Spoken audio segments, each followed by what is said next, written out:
apocalypse at the time. So the abbreviated minutes are before you for your consideration. May I have a motion from the board to approve the minutes, please? I move to be approved. Second. All in favor? Aye. Motion carries. Mr. Campbell? Next item, we have visiting with us today Jason Southworth, who is the pharmacist manager at Carolina Behavioral Care Pharmacy in Durham, and he is accompanied by Tom Murray. Everybody knows Tom. Y'all come on up and sit over there. Jason and Tom are here to talk about telepharmacy issues, which you know is a burgeoning area that all the states are looking at, and Jason provided a very helpful background memo, which has been distributed to each of you. And Jason and Tom, I leave it to you here. Good morning. Morning. My name is Jason Southworth. I am the pharmacy manager at Carolina Behavioral Care. Also here today with me is Rick Chapman. He is the pharmacy manager at Raleigh Neurology Pharmacy. We're here today to, like Mr. Campbell said, to talk about telepharmacy and to put a proposal before the board to allow us to use telepharmacy in our practice. Kind of give you a little background as far as Carolina Behavioral Care is concerned. We have 3 clinics in North Carolina.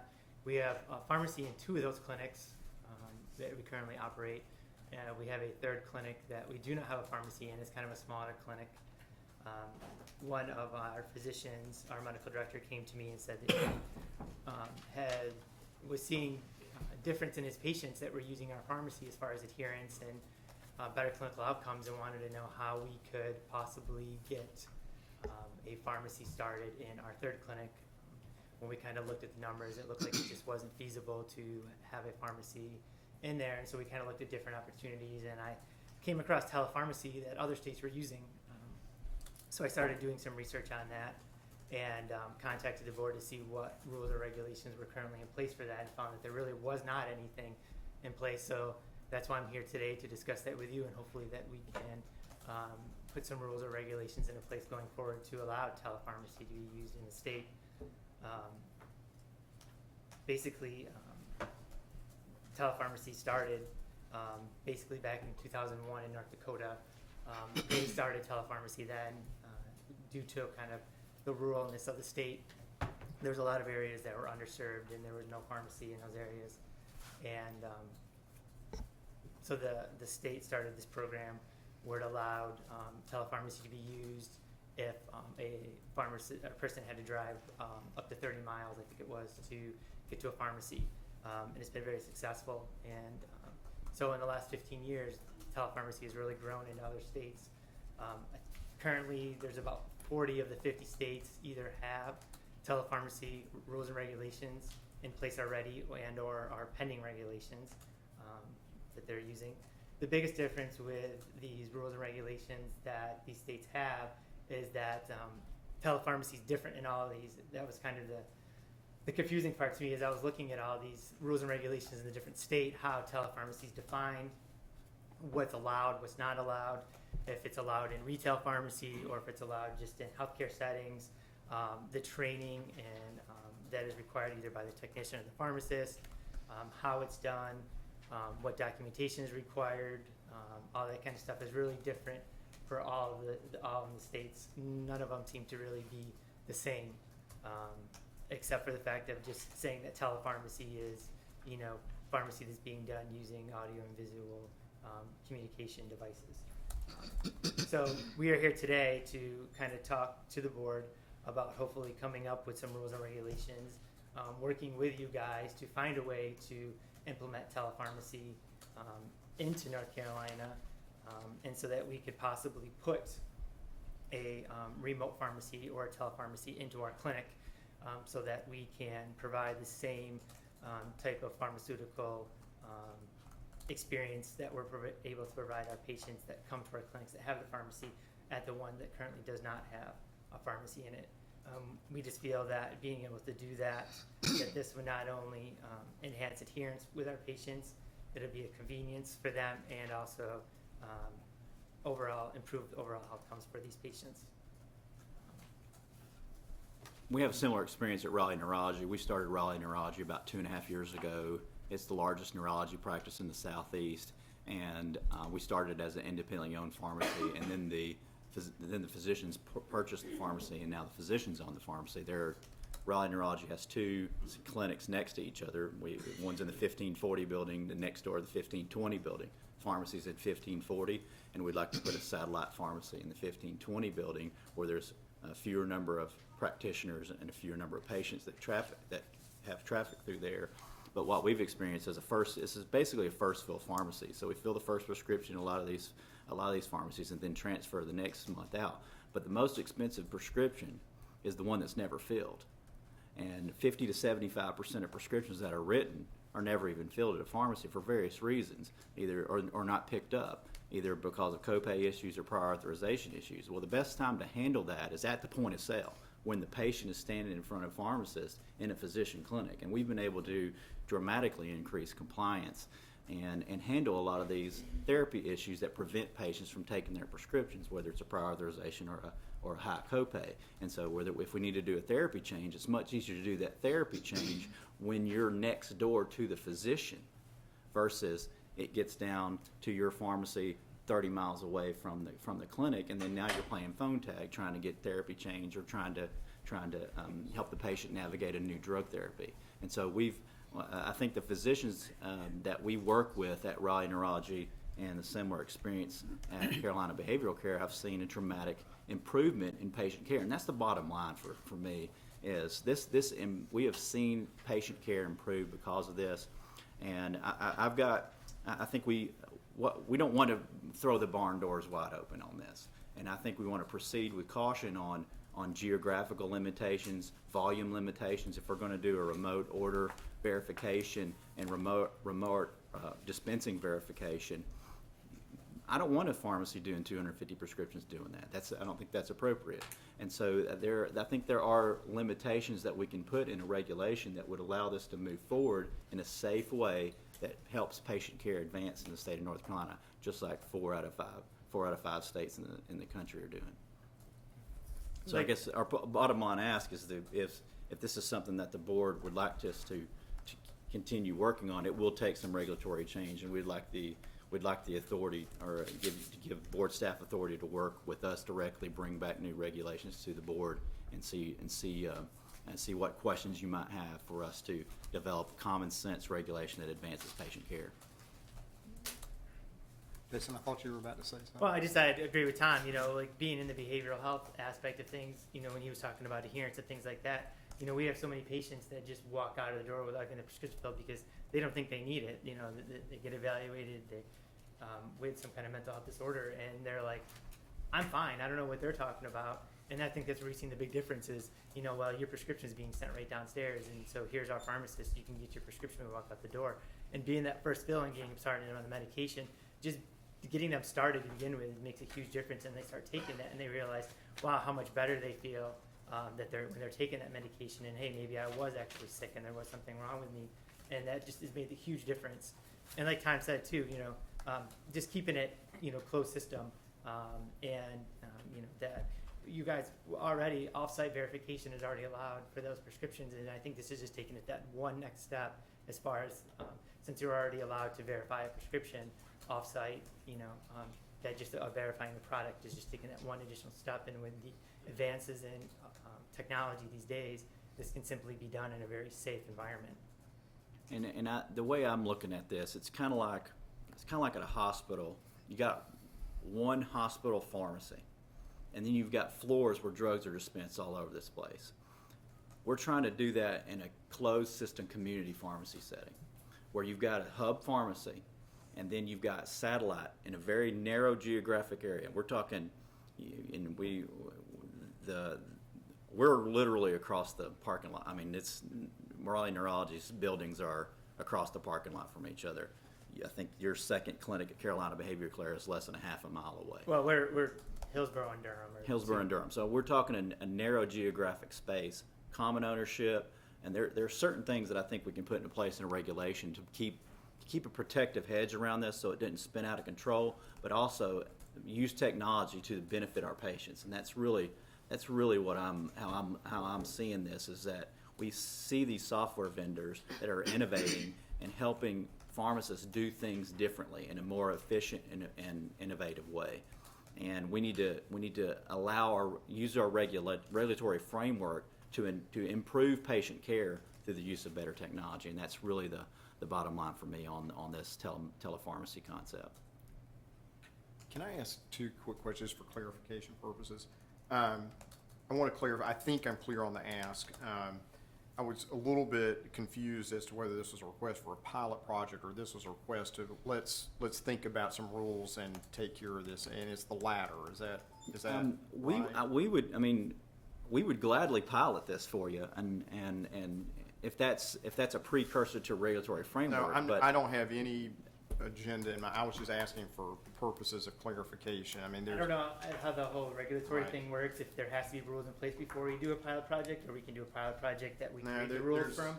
But we're open to whatever. I mean, want to be completely transparent in what we want to do, what we're bringing before the board, and then have your guys' input and how guide us on how we should go forward with this. If you guys think it's a good idea, that how do we go forward with this? How should we proceed with this?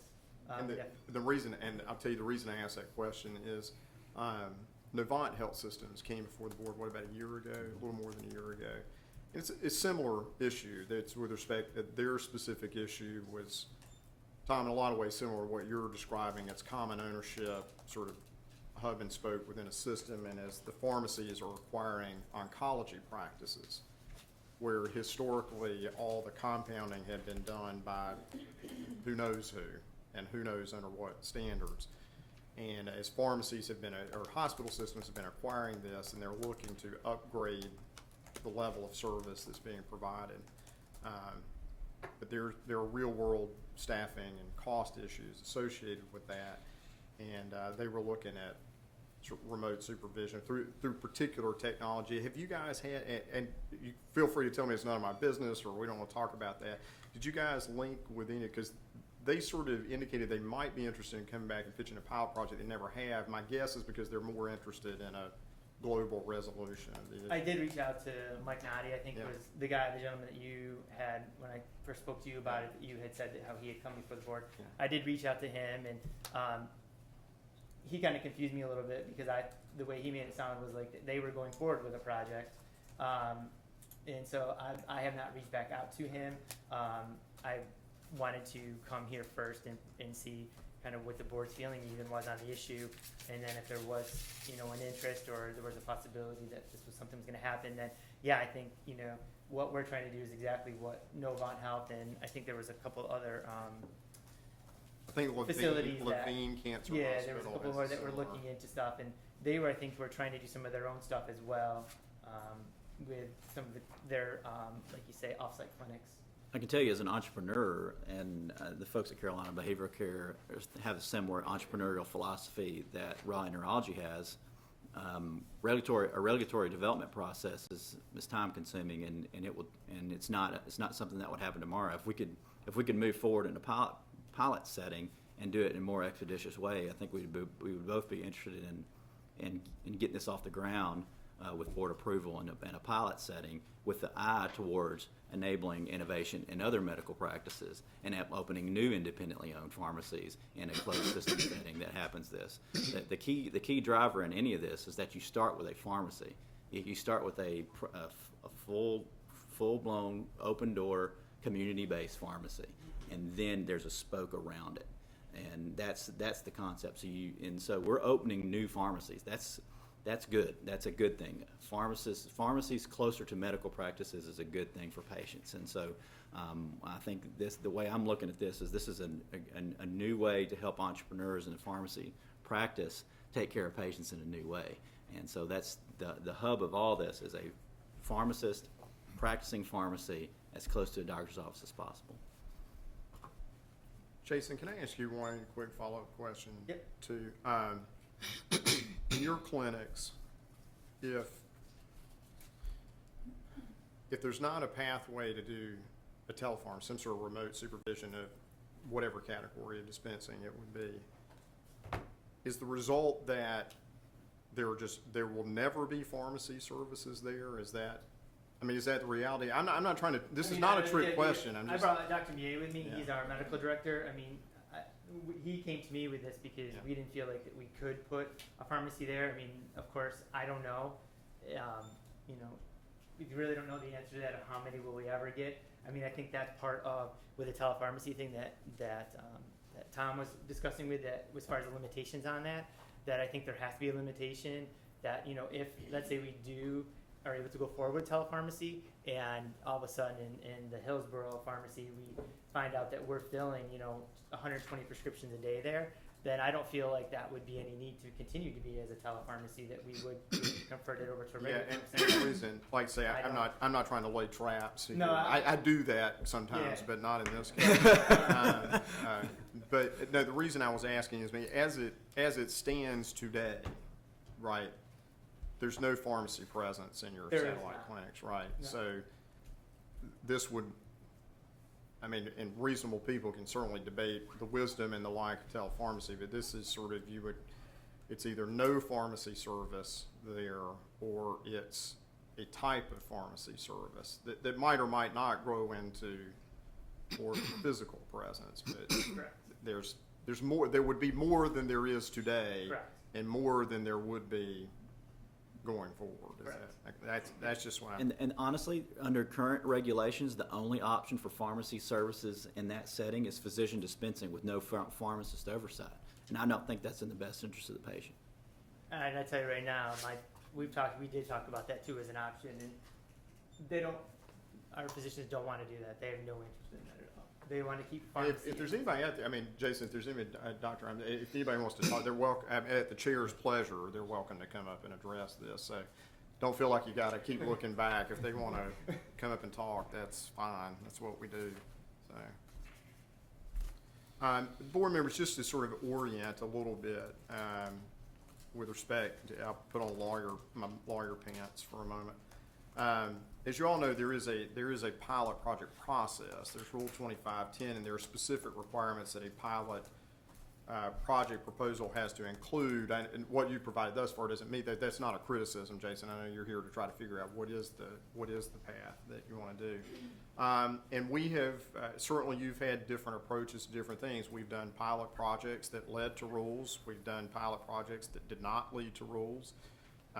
We have, if an issue is one that seems to have been fairly well vetted across the country, we've put together groups to look at our rulemaking and coming forward with that. So there are different options on the table.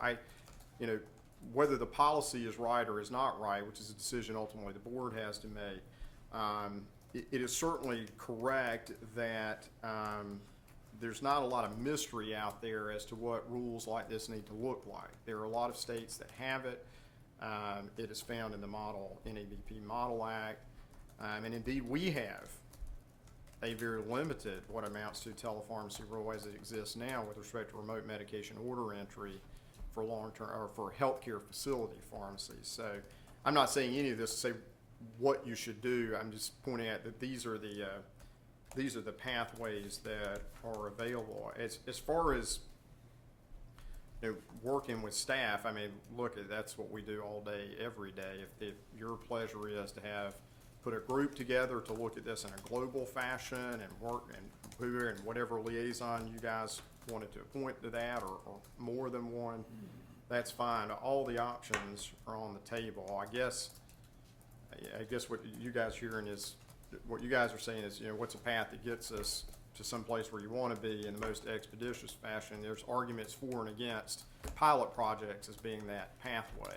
I generally advise serious consideration of pilot projects when something is so novel that there's just not a lot of data out there. I'm not sure this quite fits in that peg, goes in that hole, because it's not novel nationally. Whether or not, now, Jason is right, the flavors of this vary quite a bit around the country, but it's your guys' call as to what you want to do or not do going forward. But as long as whatever we do or we don't do, we're basing on public health and safety purely, that's the key. Sorry for my soliloquy. Any board members have any questions? I have a few comments. I don't want to be first necessarily, but I do have some. Go ahead. Just a minute. Thank y'all for being here today, Tom. Good to see you again. Let me just start out right by saying I'm not in favor of telepharmacy. And knowing that, you can take my comments and temper them based on that. Telepharmacy started, as you said, in underserved areas, probably like in South Dakota. We don't have that problem in Raleigh. You're pretty dense area. I'm sure your patients have access to pharmacies all over the town. There's plenty of pharmacists and pharmacies around. There's no shortage of pharmacists anymore at all. As a pharmacist, a community pharmacist, I'm involved in efforts right now to do a better job to perform the practice of pharmacy in a medical home type setting, where pharmacies in North Carolina are actually all over the country are being graded on how good a job they do taking care of their patients, which requires them to have a very comprehensive knowledge of all the medications that their patients take, how they're taking them, monitor their compliance, all those type things. What you're talking about just takes that all away. You know, you can't be a pharmacist to someone who might get their prescriptions filled at the clinic or something. It just don't work. That's documented already right now. Like I said, the clinics you're talking about, Raleigh Neurology, they have access to pharmacies and pharmacists all over, and I think most pharmacists are probably competent and capable of taking care of those patients. I don't think it needs to be a specific pharmacist in that clinic to do a good job. In fact, I think they'll be limited by their ability to do a good job by not having a comprehensive knowledge of what other medications the patient takes, what they take for the blood pressure, the diabetes, that type of thing, what their A1C is, all that type of stuff. I disagree with something you said, Tom, and Tom and I are good friends, so we can talk about this. You said the most expensive prescription that you ever get is one that's not filled. I think the most expensive prescription that you get, the most expensive prescription is one that causes death or hospitalization due to unexpected adverse effect with other meds or patient conditions. So we have a difference there. I think therein is the whole reason why the great emphasis now on pharmacists being part of the patient medical home is to prevent those type of things. Remote pharmacy, telepharmacy is not going to be space limited. If we begin to allow you in your setting to use remote pharmacy, telepharmacy, that type of thing, then we can't tell anyone, no matter what situation they're in or how far away they are, they can't do it either. It's kind of like if you do it or you don't. There's no easing into it type thing, which sounds to me like maybe you're advocating that just a bit today. So it's not space limited. If you open the door for telepharmacy, then you got to treat everybody the same way. I've never been a fan of people who have made efforts to package medications and sell it to physicians' offices for the physician to turn around and sell that medicine himself. Some of you have advocated that. I've never liked that either, as far as that goes. So once we open the door for telepharmacy, be it a pilot project or anything like that, we got to treat everybody the same. Every request for a telepharmacy setting needs to have the same basic perspective, the same opportunities. And I think the greatest opportunity there is to limit the pharmacist's involvement with patient care in North Carolina. And so I'd just like, maybe you want to comment on that. Sure. In Wisconsin, there is a geographic limitation on telepharmacy services. There has to be common ownership in less than, I think, a certain mile radius before telepharmacy services can be provided. So I think you can do whatever you want if it's within your statutory purview. You can promulgate any sort of regulation to help protect public health and safety and welfare. And if it's in the purview of the Board of Pharmacy to expand this type of service to other areas, then you can develop any sort of regulatory framework to take in consideration what public safety issues that you might have identified. And when a patient walks out of a clinic and they have a prescription in their hand and they show up at your pharmacy and you tell them it's going to require prior authorization, that is a barrier that prevents prescriptions from being filled, and it often results in that prescription never being taken. Versus, we bill that prescription at the clinic, and I'll walk next door and say, let's start this prior authorization process. Or I'm an agent of that physician. I call the insurance company, and I, as an agent of the physician, start processing because I have access to the patient chart, their medication history. I know their diagnosis. I know their I know the ICD-9 code. I have all that information when I'm practicing it inside a clinic. This is putting a pharmacist closer to the point of sale inside a medical clinic for the betterment of patient care. And so what we're trying to do is take advantage of this special relationship between this pharmacist in a specialized setting and expand that to part of the common ownership clinic setting. It's just like a different Florida hospital. You got a Pyxis machine on the third floor. The pharmacist puts the drugs in that Pyxis machine, and it gets dispensed by folks all over the place. And it's the pharmacist's responsibility to make sure that the right drugs in the right place at the right time for the right patient. And that's what we're trying to do in a community pharmacy setting. And we've seen patient outcomes improve. In a mental health context, mental health patients die on average 10 years faster than a non-mental health patient. And it's not because of their mental health condition, it's because of their diabetes or their high blood pressure. If their mental health condition is not taken care of, their diabetes is not going to be taken care of. So in the Carolina behavioral care setting, getting that drug to that patient as soon as possible helps their diabetes. It helps them to manage their high blood pressure and diabetes better. And so I think we're putting the patients first. We're trying to put patients first. And I think we're asking for a limited, narrow scope on an innovative way to utilize technology, just like 4 out of every 5 states are doing. Well, I just want to add to that, in that as far as the mental health is concerned, we do have access to, like you're saying, I have access to all the medications are on because I have access to the EMR. So I know that there's drug interactions because I have a complete list of all the medications are on. I have access to all the lab work that's brought in. These patients, like I say, can come in and get their prescriptions filled, and they're not leaving the pharmacy and then not getting it filled. And then there was a good article in the News and Observer front page of the paper this week about ambulances, how they're now not bringing patients to the ERs. They're bringing them to Sunnybrook Mental Facility to put less dollars on the healthcare system.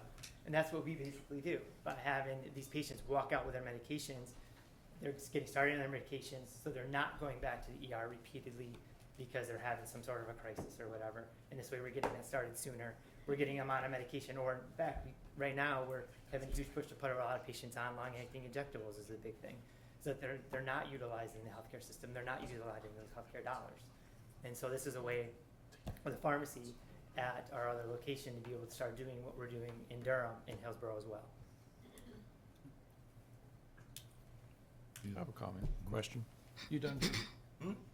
So, Tom, I've seen the value of the pharmacist being at the bedside, wherever the bedside may be, all the way back to my training at the Medical University in Charleston in 1977 at the Family Practice Clinic. So, I hear you arguing for having the patient at the point where the decisions are being made, being able to influence therapy and that kind of thing. It eludes me how this model would foster that. Can you help me understand how this model would foster the pharmacist being more involved Certainly. in the care? So a small clinic. So let's start at the beginning. Large clinic, multiple physicians, pharmacist inside a pharmacy within that large clinic. Clinic has a smaller clinic across the parking lot 5 miles down the road. Common ownership, same physicians, same special area. Smaller clinic, no pharmacy, no pharmacist involvement. Big clinic, pharmacist involvement. Patient care is better at this clinic because there's a pharmacist there. Smaller clinic, no pharmacist, patient care isn't as good.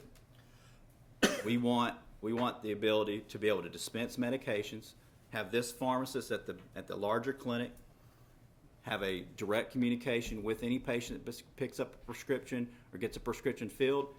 Any order that's entered will be verified by a pharmacist off-site. Everything's barcoded and pre-packaged, so you have inventory controls in place, so you know that the right drug gets to the right patient, and we've seen technology where you actually have an image of the label, the receipt, the bottle that was used to fill up the bottle. If there's any counting involved, this is all can be remote verified, and then offer that patient the ability to have a counseling interaction with the pharmacist. Versus that smaller clinic giving that patient a piece of paper and say, "You go figure it out." So how does that help the prior authorization situation and the other When we're times when you need to interact? Yep, claims are adjudicated in this situation. If the copay comes back and the patient can't afford it, we can fix that. If the prior authorization comes back, then we can start the prior authorization process and get that handled on site as well. And so all of that, we would rather see that process get started and identified as close to the point in a medical clinic versus getting out to the community and then seeing that patient turn it into one of the 50% of prescriptions that are never filled. How many individual prescription drugs are we talking about? I can tell you the formulary at Raleigh Neurology is very narrow. It's very narrow. We don't have, you're not going to see us mixing up a whole lot of amoxicillin at this pharmacy. I mean, it is very narrowly applied to the drugs that are written by the physician group involved. And so I'd say that likely the similar. Yeah, at Carolina Behavioral Care, I mean, I have no reconstitution in my pharmacy. I have no ointments or on my shelf. A few patients that'll come in with something, maybe we'll order it or whatever. But mostly I have every single mental health drug that's available. We have blood pressure, diabetes, asthma, because Well, you're a walk-in pharmacy. I'm talking about that you're proposing in the remote. Oh, the remote pharmacies? You talking about the remote? Yes. Yeah. I mean, I in my vision, it would be the same type of medications. It would be mostly just the mental health medications, though. And that could be something that could be easily written into the regulation. It could be narrowly applied to the specialized setting that we're talking about. If you and we can come up with a formulary development, and those are all reasonable restrictions. I mean, I'm not trying to get the barn doors wide open. Yeah, I'm just trying to understand what your model is. You didn't provide a whole lot of detail. Yeah, when we're writing on a pretty much blank piece of paper when it comes to North Carolina regulations. I can't say the same for other states. Other states are light years ahead of where we are, and I'd kind of like to just use technology to help better patient care, bring us to the 21st century. Most of the other states, there is no restriction as far as, like he mentioned, Wisconsin is one of the states that I kind of modeled kind of what we were looking at to go after. Their telepharmacy regulations are for healthcare facilities, office and clinics of practitioners, county jails, juvenile correctional facilities, and rehab facilities is where their telepharmacy can be used according to their rules and regulations. And when I was looking over their laws and what is all stated in their rules and regulations, I thought it was very good, and I thought it would fit perfectly into what we were looking to accomplish here in North Carolina, that, if whatever decisions we hear going forward, that's kind of the state that I kind of was looking at modeling our rules and regulations after. Nowhere in anybody's rules and regulations that I see where it was limited to any one class of medications or anything like that. I mean, with mental health also comes, like they're saying diabetes, blood pressure. A lot of our patients have COPD because most of the mental health patients smoke as well, so we have dealing with a lot of those issues too. But again, I'm not dispensing antibiotics to a lot of my patients. I'm not dispensing, creams or ointments or stuff like that to them. Though a lot of my patients do, they feel that I do such a good job, or we do a good job with their medications, that they do get all their medications filled with us. We're not a one-time fill pharmacy in Durham. We do fill, I would say, the majority of our patients do get all their medications filled with us. I know there is that safety concern, like Mr. Minton was saying, that the patients are getting some medications filled here and other medications filled here and chance of interaction, stuff like that. But as far as we're concerned, we have a lot of our patients in Durham, EA, don't have any money. They use public transportation. They don't have a car. They're homeless. They bounce around between where they live. Their phone is constantly being disconnected. They have a Cricket phone that they only have minutes on it that they're only paying, so a lot of times can't get in touch with them. Their phones aren't working, things like that. But they know that every month we put most of our patients on adherence programs, that they know that they can come to me every single month. I will make sure that they have refills on all their medications. When their medications are due, and they can just come in and get them, where they have to pay for one bus trip there to the pharmacy. They use Durham Access, which is a public free bus that they can take to the clinic to get their meds. They take the public bus or they take a taxi cab to us. So we try to make every advantage for these patients to be able to get their medication, stay on them, basically to keep them out of the healthcare system. And our physicians love what we do. Like he was saying with the prior authorizations, we take care of all of those. They're not constantly getting inundated from all the pharmacies out there, CVS, Walgreens, Rite Aid, with these prior auths or high copays or whatever. We're able to catch them in between patients and say, hey, listen, I need your signature on this form, and it gets sent off right away. Or, hey, you know what, that Prestige was $50 and Miss Jones can't afford it, and she's not eligible for a copay card, so what else can we do for her? And so it takes 5 minutes versus taking 3 days to get an answer back. You're at the bedside. Yes. I mean, his office is right outside my back door. That's where we ought to be. Yeah, and I am right there constantly bugging him, or he's in there bugging me. And the pharmacists, the physicians rely on, they rely on us. When they're making drug therapy decisions, they're calling us before they write that prescription. That's where you want to be too. Is this drug covered? Do you know if this drug's covered in the plan? Can you run this through their prescription for me so I know if it's covered before I write it? Well, I understand your concept, and there's a bunch of nuances with telepharmacy that this board's gonna have to address in the upcoming years, because we've had requests, and we are talking about that.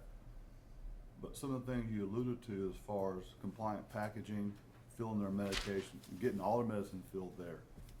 If you've got your main hub here, and you're dispensing a smaller quantity here because it have to be in that practice building, and you say they're gonna come back every month and get their prescription filled, well, I would think in a short period of time, you're gonna have a full-fledged pharmacy over here, and you won't need telepharmacy. I agree. So I think you're selling telepharmacy, which I understand, but with the concept you're saying on patient care and patient and pharmacist and physician involvement, you're alluding to a full-service pharmacy in a very short period of time, because you're saying they're gonna come back and get compliance. Well, if you're carrying a narrow, as you stated, a narrow formulary at the satellite, if they come back and want the meds filled, you're gonna say, well, we don't have those here, go across the street.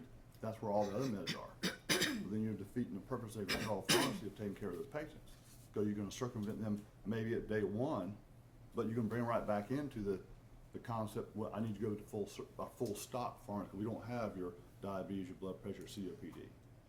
I understand the concept, but No, I mean, I makes think a that big circle come- I think we should need to carry those at the remote site. I think. But then you're asking, well, why have a remote site? Why not have a full pharmacy? If you're expecting the growth you're expecting and the patients to come back for patient compliance and getting everything filled there. I'm not saying everyone will do that, Right. but that's what it sounds like you're fixing. Well, to do. I don't know if that's the thing, is we don't know if that's gonna happen, and if we decide, at one time, we had 8 clinics, behavioral health clinics across North Carolina, with the economy and things like that, we have shrunk down and condensed down, but I know we have plans of opening other, behavioral health clinics, opening some back up in some underserved areas. Sure.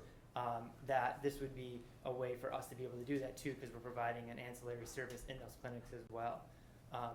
But then again, in this other clinic in Hillsborough, we're in Durham, we are a very large clinic. We always have at least 3, if not up to 6 to 7 providers there at a time. Where in Hillsborough, there's days where we only have 1 provider there. And the fact that my providers cannot say you have to use our pharmacy, because they can't do that. Right. It's an option. that I don't know if we'll ever get up to, 80 to 100 prescriptions a day. I would like to offer this service, and as we've been able to grow it in Durham, but whether in Hillsborough with only having one physician there on the majority of the days, or one provider there on the majority of the days, will we ever get up to that, 70, 80, 100 prescriptions a day? It might not happen with only having one provider. I can see if we had 6 or 7 providers there that, oh yeah, we'll definitely get there at some point. But I don't know. I wish I could answer that. And if Sure. we knew we could do that, then we wouldn't have been looking for our other avenues to put a pharmacy in, to offer this benefit.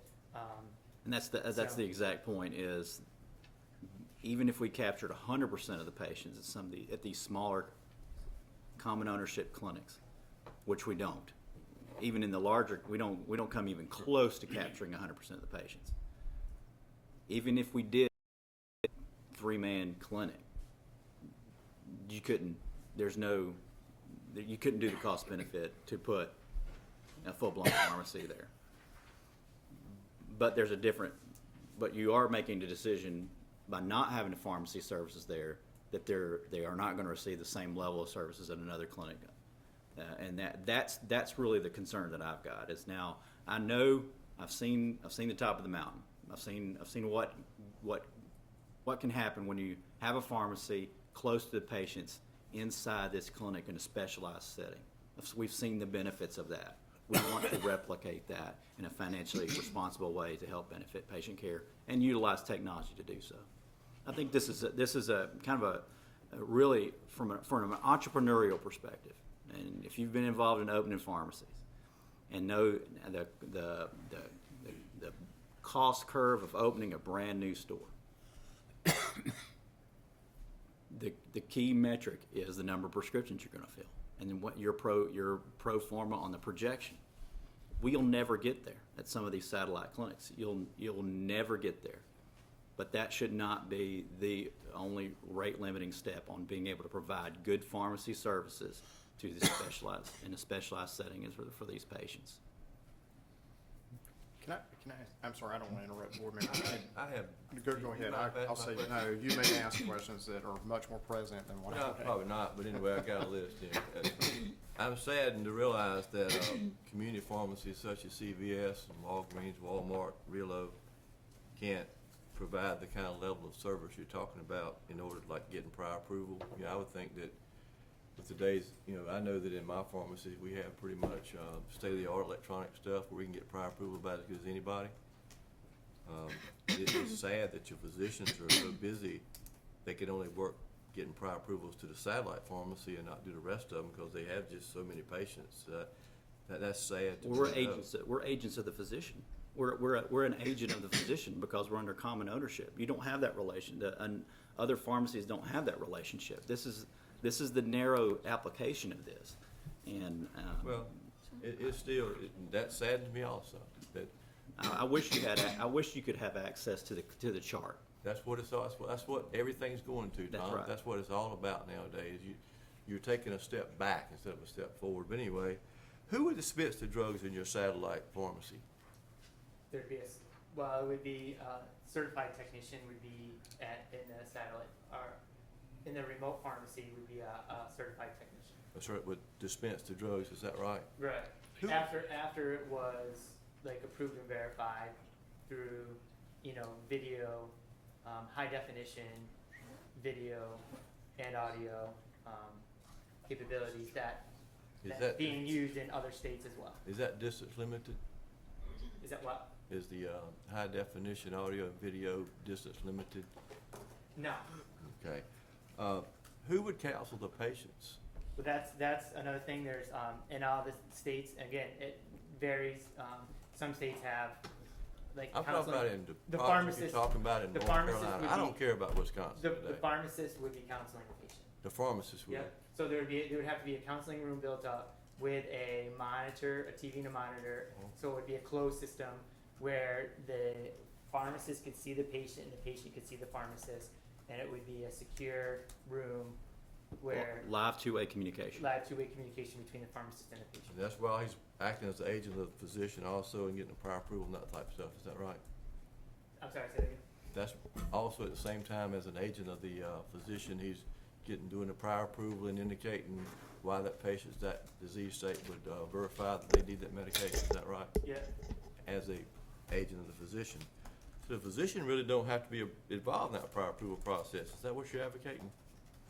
Well, they have to sign up on the forms and everything like that we fax in, or if as far as getting. Oh, so you have to fax forms to him to sign off on it? No, I don't agent. fax, Okay. I give him the forms that he signs off on, and Okay. I fax them in. And I'm just trying to clarify how that's gonna work. And a lot of the prior authorizations are based solely on the diagnosis code that the doctor identifies. And if you've got access to the diagnosis codes and the patient notes, then we can read those off to the insurance company just as good as a nurse can.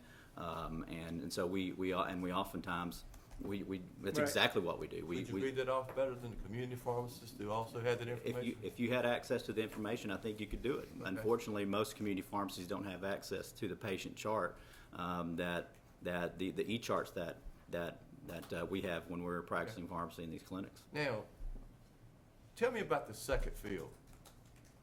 Have I gotta go back to the doctor's office or to your clinic to get my second fill, even though I've gotta get public transportation, or I live 45 miles away? How's that gonna work for me? Yep, a lot of times, when we have a transfer out, I mean, when we, at the So you're point talking of, about, the second fill would be at another pharmacy, a That- transfer, right? and we could, and it's just a normal transfer process. Not And necessarily. I but- mean, but- we have a lot of our patients exactly. that come back to us, and our Hillsborough patients, I feel like in Durham, we provide a good service, and I'm not saying that there That's aren't other good. pharmacists out there that don't provide good services. That's the answer I want. But I'm we just provide a asking. good enough service. I Oh. mean, I'm not trying, I've worked for several independent pharmacies.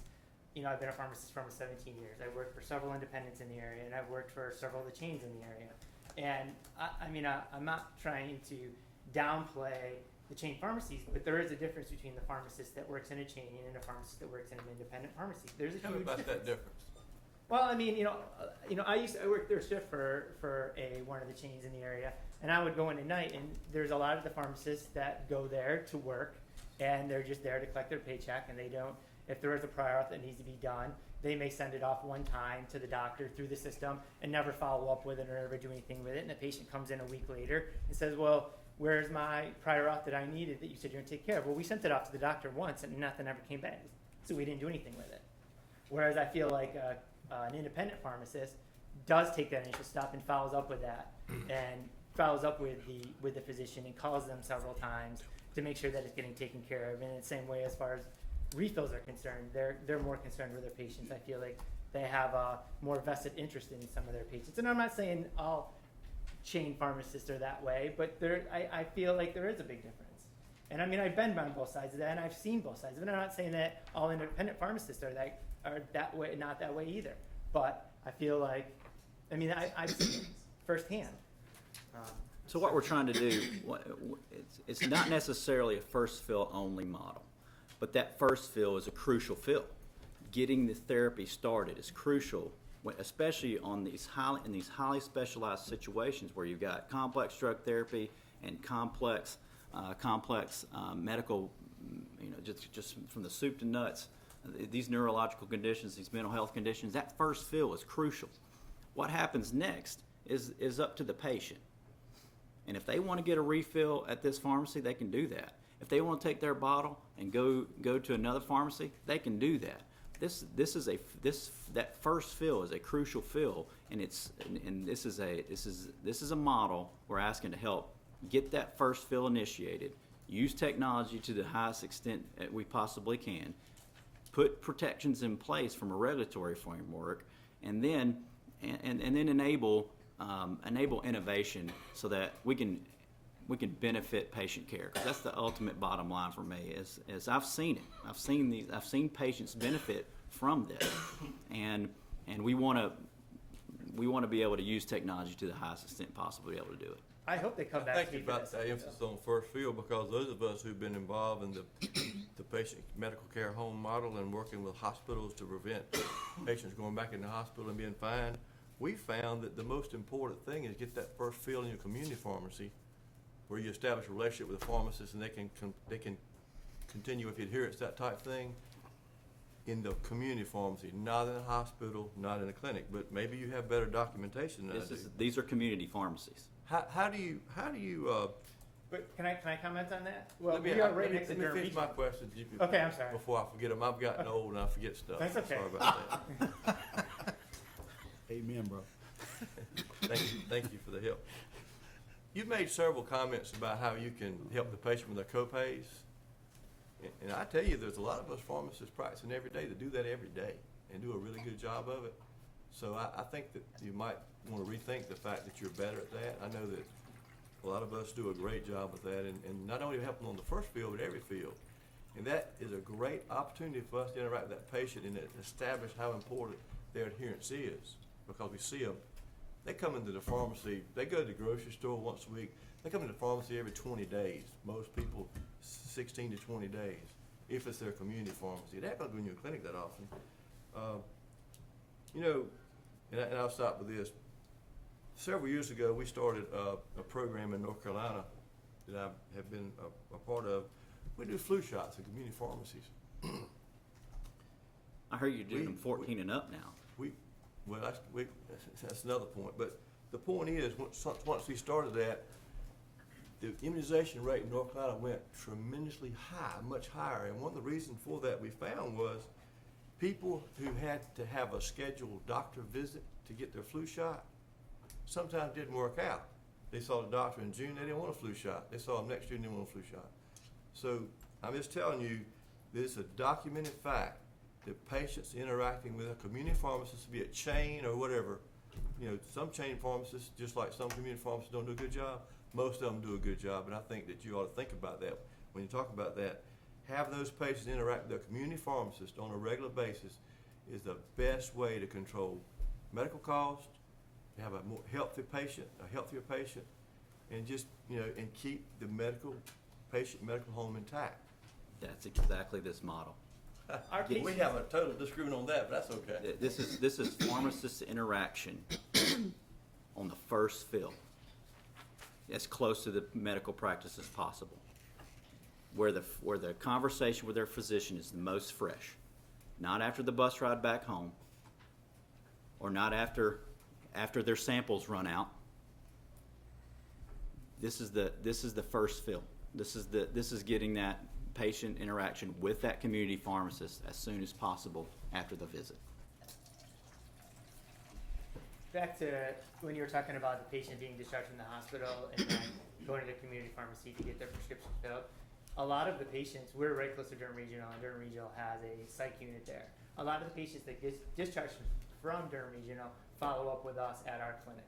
And so we have been working for the last several years to try to get with Duke to where those patients are actually leaving the hospital with their medications, because so they have them before they come see, because most of them are scheduled to come to our clinic to see their psychiatric physician within 1 week after being discharged. And the problem is we find a lot of times those patients, when they're given those scripts when they leave the hospital, don't go get them filled, and they end up bouncing back up into the hospital. So with that being said, and then since they're coming to us anyway to already see their physician, that they're able to bring those prescriptions to us and get them filled right there. They're meeting us, they're meeting the physician when they come and get those filled. And about 50% of our patients come in behavioral health have to come and see their physician every month anyway. So when they come to see their physician, if their medications are getting changed, we're filling their most recent doses.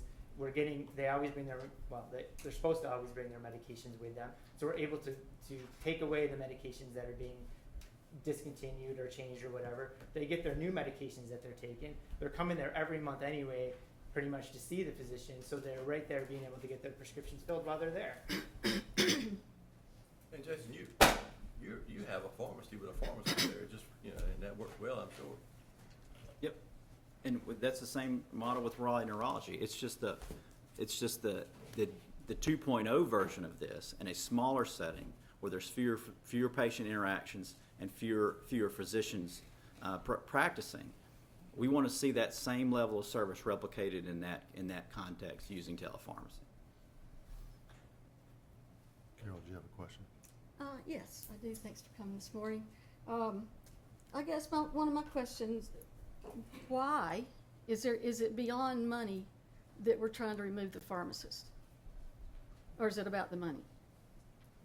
That is the rate limiting step.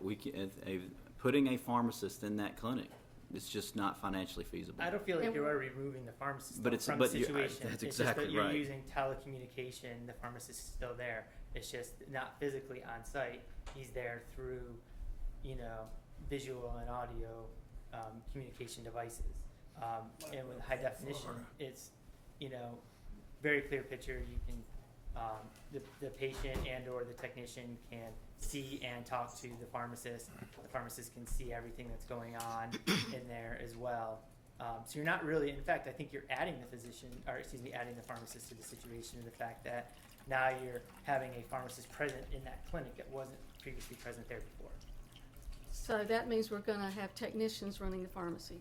Right, and I think there needs to be restrictions on that. Basically, the technician, in other states, and again, I only refer to other states and just in terms of this, a lot of them, they have to have some kind of specialty training. They have to be, of course, registered with the board. They have to be certified pharmacy technicians. They have to have, some of them are 5 or 10 years of pharmacy experience, things like that. So there are requirements. It's not just like you're taking some technician that's straight out of Wake Tech or Durham Tech technician program and saying, okay, here, you're kind of in charge of this pharmacy. There is a lot of supervision that goes on in the other states too, where the pharmacist has to go over there at least once a month and review stuff. There's a lot of reports that need to be kept, inspections being done. Controlled Incre- substances are done, Increased- inventories yep, increased are inventory. done more frequently, whether instead of being done, every year, every 2 years, they're done every 3 months, things like that. Protective hedge in place to protect patients. There's And a of course, hedge. there's usually security systems, cameras, monitors placed throughout the pharmacy as well to look for loss prevention and things like that that aren't supposed to be going on. In your model, is data entry done at the main pharmacy and then pretty much transmitted to the satellite where the label comes up? Then your technician would take the label that's been data. So, we don't- Have you got that far in your model yet? It can go anyway, like, Yep. so let's say at the satellite pharmacy, the remote pharmacy, a physician sends the prescription there either electronically, or the patient brings one in. It can be entered and filled, or entered into the system there, then it'll be, verified at the central site. So before a label. And so then once before a it's label. verified, then the label will print. The technician will fill the prescription. Then they will display under the visual component, they will display the label, the prescription, the tablets, the bottle they took it out of will all be displayed under a high definition camera. The pharmacist will review everything that's been done, will check off on it, and then that prescription will be able to be dispensed. And then at the dispensing point, then of course, again, depending on the rules and regulations, some states use their counseling rules as they are already set in their laws to say, you have to ask the council. Some say, because it is from a remote site, that yes, counseling has to be done. There's no discretion. like Right, that. has to be done. Shall. Which, in my personal opinion, I think is a good point. That's how we operate it at the pharmacies anyhow. So- We're gonna counsel the patients whether they want to be counseled or not. But there's also a use of barcoding and unit dose technology where if you scan the label with the patient's name on it, and then you scan the unit dose, if you pick the wrong drug, it's a hard stop. You cannot proceed further. And so that's another a security feature. So that workflow will be in place. workflow. Exactly. Any other questions? I got another. I'm sorry, Carol. You're fine. So right now, do you think your patients benefit from the presence of pharmacists? Absolutely. I mean, I can call up our medical director and he'll tell you the difference we made in patients as far as patients that have been kept out of the hospital, readmit rates. So with being some of able the to, patients are a lot lower. that patient being able to interact with a pharmacist in a remote site using telepharmacy would also benefit that patient. Just like a face-to-face interaction versus no interaction. We're trying to get an interaction when using a remote pharmacist and telepharmacy. In behavioral- Versus no interaction at the point of sale. in behavioral health, I mean, our main goal is to give these patients a better quality of life. I and- understand. and I'm hopefully- really sensitive to and this. and hopefully help them contribute to society in some kind of way. I And I understand. felt like that with the pharmacy, we have made that difference in our patients. Okay. And now With you- your presence, With our And- with your physical presence. Yes. And, Okay. and now How there's, about oversight of the technicians? Do your technicians ever make mistakes? I think everybody makes mistakes. I can't say no that they haven't, but you know, I think that there's systems in place where, you know, if something is typed in wrong, that I'm catching it, and or if again with workflow these days, it is kind of hard to if having a long label on the wrong drug, to unless it was typed in wrong to begin with. To get that, I think that technology has come a long way from when I first started out in pharmacy when we didn't have that. That's cut down on quite a bit of errors. I was working at a but- pharmacy this Saturday, doing remote order verification for a prescription I've never seen, from a physician I've never seen, and a patient I'll never see. I mean, I was doing that this Saturday. And you think that's a good idea? I think it made me more conscientious that I didn't put this prescription in, and it's this, the next stop is patient, the next stop is filling this prescription. I think it made me more conscientious on what I was checking versus if I put the prescription in, I printed off the label, I put the pills in the bottle. That familiarity oftentimes breeds, I got that right the first time. And so the error gets propagated throughout the entire workflow versus where'd this come from? I'm gonna really look hard at, you know, it's a completely different checking process. And so I was doing that in North Carolina this Saturday. So, do y'all receive federal funds from from CMS, Medicare, Medicaid funds? If we take care of a Medicare patient or a Medicaid patient, then that would be Okay. So, we would bill Medicare and Medicaid just like any other pharmacy. within the rules of that are fostered by CMS, Medicaid, Medicare folks, they say that a pharmacist must dispense. That's really about all we have left in our profession at times, is that a pharmacist must dispense. That's what that says. So when we go against things like that, you're talking about jeopardizing the federal funds that you may get not only from your pharmacy, but from the whole experience of the patient, the whole interaction with the patient. I don't know that we feel comfortable, you know.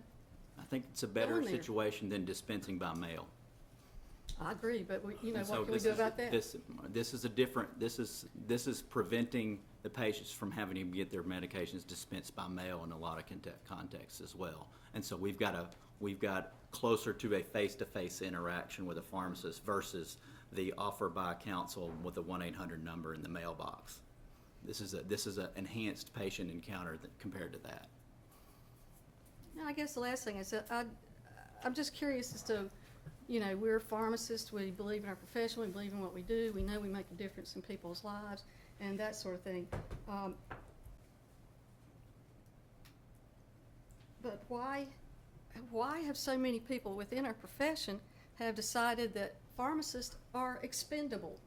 We can have pharmacies, we can have pharmacy technicians, patients, doctors, the whole thing, but why are we removing pharmacists from this experience? I don't We think are- we are we're- removing we're pharmacy. adding a Again, I think we're pharmacist. adding it. Like you say, I think a pharmacist is still dispensing, a pharmacist is still involved. It's just using technology, putting that pharmacist, using technology to allow us to do more than what we are doing. I don't think we're taking it out. If we were taking it out, then that would be physician dispensing. And that's but I the think other we're adding option. a pharmacy in. That's Well, the other option. then, okay, in my book, I'd With rather. with physician dispensing with no pharmacist oversight at all. Okay, I don't so- want to go there. So, but don't you think doctors may dispense more accurately than technicians? I'm not so sure. I have. Let's ask a doctor. That's a no.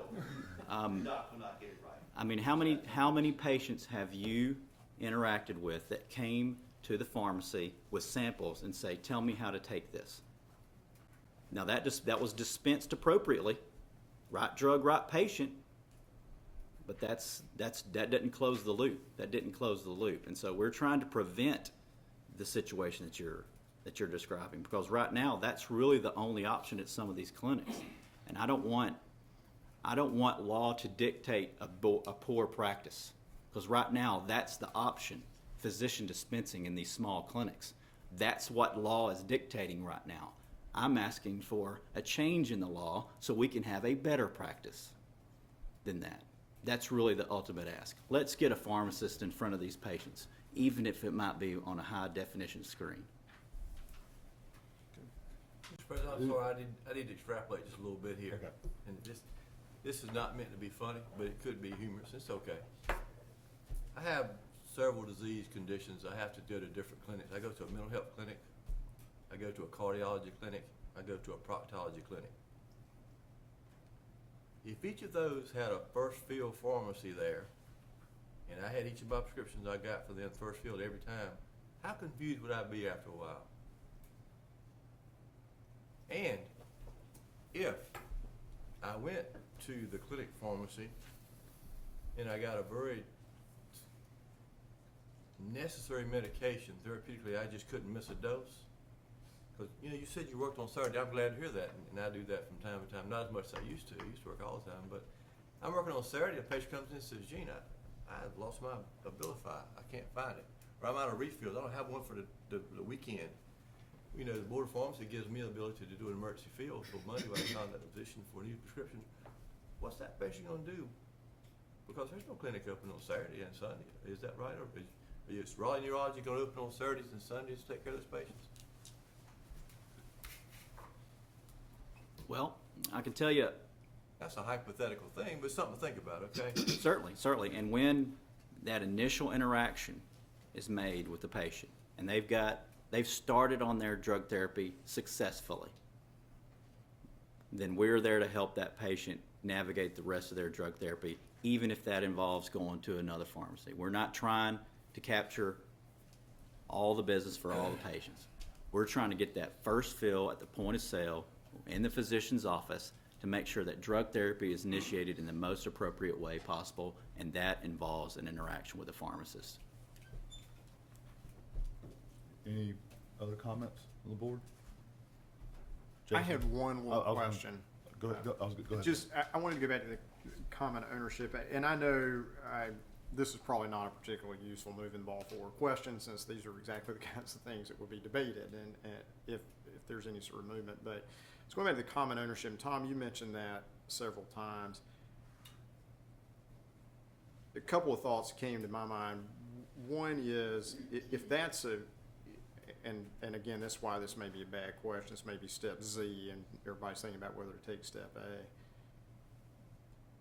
Do you risk it if there were some sort of telepharmacy that was allowable? It's common ownership. Could you wind up squeezing out a lot of folks? I mean, I could think of community pharmacies that might want to establish relationships with clinics, but don't have the economic, for first fill, hub and spoke, come back to my pharmacy for full service after that. That probably can't afford common ownership, so that's part of it. And the second piece of it, is that an invitation to get the board into a whole lot of regulation of ownership and business structure and the like? And I can think of a whole lot of good reasons why that's an exceptionally bad idea. Sure, and in a health system setting, that common ownership is crucial. In a community-based clinic setting, I'm not sure common ownership is as crucial as the geographic proximity for the services provided. I don't think we want to. I'm more concerned about throwing the gates wide open so that I could have a pharmacy in Wilmington doing remote order verification and entry for a pharmacy in Asheville, and versus Roanoke Rapids Pharmacy across from the hospital doing remote order verification for Roanoke Rapids Clinic 5 miles from the hospital. And I think that's the system, the closed system that I'm thinking about is more geographic, maybe not so. I probably said common ownership several times. In our situation, common ownership works because there's basically a clinic-owned pharmacy that's trying to serve other clinics within that context. in a more remote situation, I could see independently owned pharmacy helping out a small clinic in town get that first fill as well, and then you have a more of a closed system and a relationship, which is ultimately what drives this entire conversation is the relationship between the pharmacy practice and the physician's office. And there's way too many folks that couldn't pick out their number one prescriber out of a lineup. You see this prescription come from this doctor. You don't even know what they look like. I don't have that problem in the clinics that we operate in. These docs know us. We're anticipating their needs and helping their patients get served as best they can from a pharmacist services. Mr. President, I appreciate the indulgence. I know that was more than a bit of an in-the-weeds issue, but I'm trying to see around corners. Thank you all so much for coming today and your presentation. Do any of the board members want to close anything before I close? Well, I guess I would have it from a staff. Well, my question for you is, What do we do now? Right, obviously, we've got some different views from the board members. right. The pathway they are alluding to for telepharmacy is still got a lot of open ideas how to do it, geographic, formularies, the whole 9 yards, which cannot be resolved this morning. And I don't think that was their intent. Oh, I understand, but we need to start the communication of where do we go, because telepharmacy is gonna be part of this board's Right. I think. prerogative over the next year to get something done or not to do something. Right. I think that your options are say, thanks very much for the presentation today. We'll take it under advisement. You could expressly invite either or both submission of a pilot project proposal that would comply with Rule 2510. Again, that's not what you have. And again, Jason, I'm not criticizing you one iota. I know you weren't coming with that. Invite a pilot project, specifically invite draft regulations for your consideration, form a group, whatever you want to do. Now, listen, it is well within their rights and anybody else's rights to come forward with or without an invitation and say, we are applying for a pilot project for your consideration. We are petitioning for you to consider a rulemaking to do it. There's a procedure for that.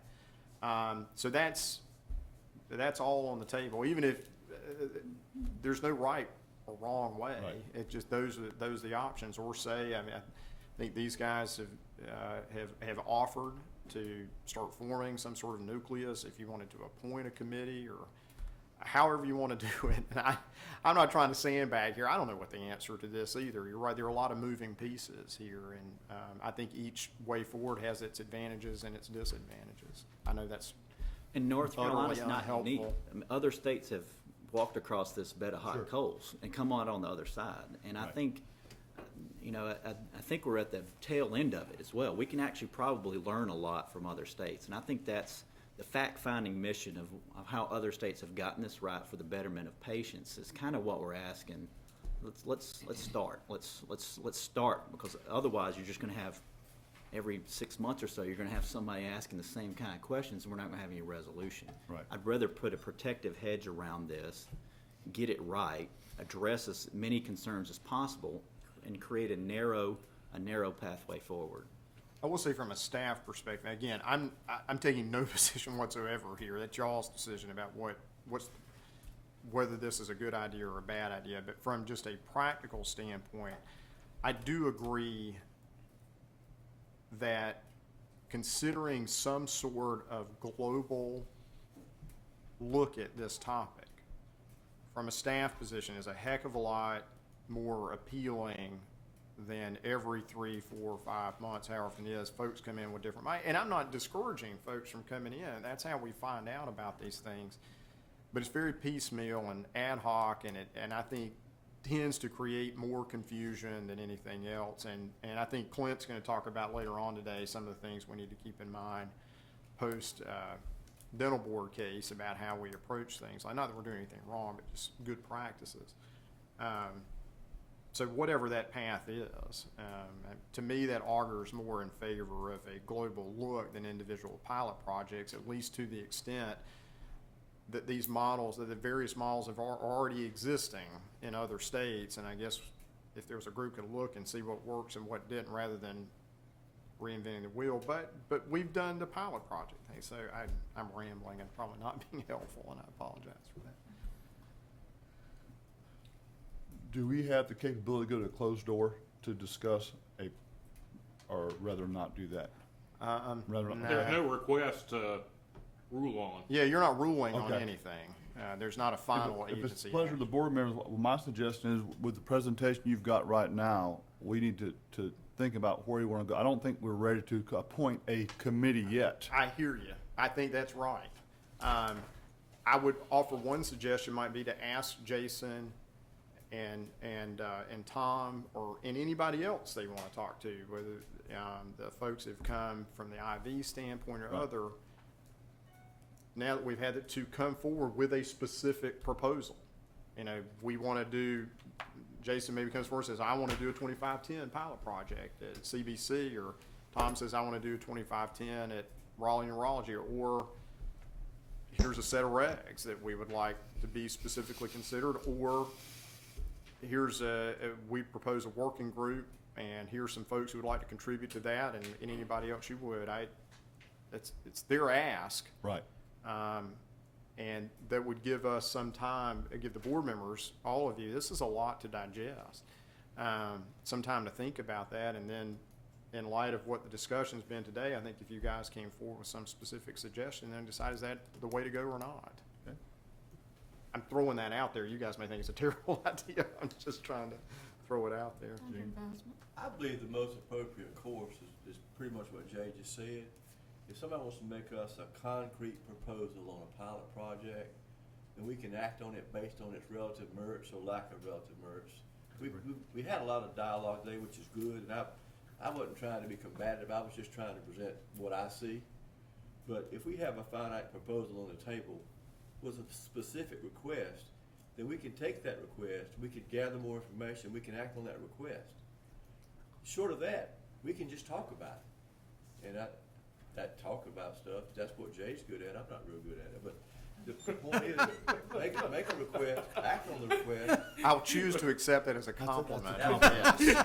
I've got another one coming. However backhanded it might have been. I've got another one coming on the next issue, but really, until we get a specific, we had a specific request, you remember from Novant? We said no. I anticipate getting a request from a pharmacy in a town that's got an underserved community like 6 miles away. They want to put a satellite there, and we got to treat everybody the same. Everything got to be on its merits based on outcomes in the Pharmacy Practice Act. It's not a feel-good, do-good type thing. It's just the facts. It's the law, the Pharmacy Practice Act.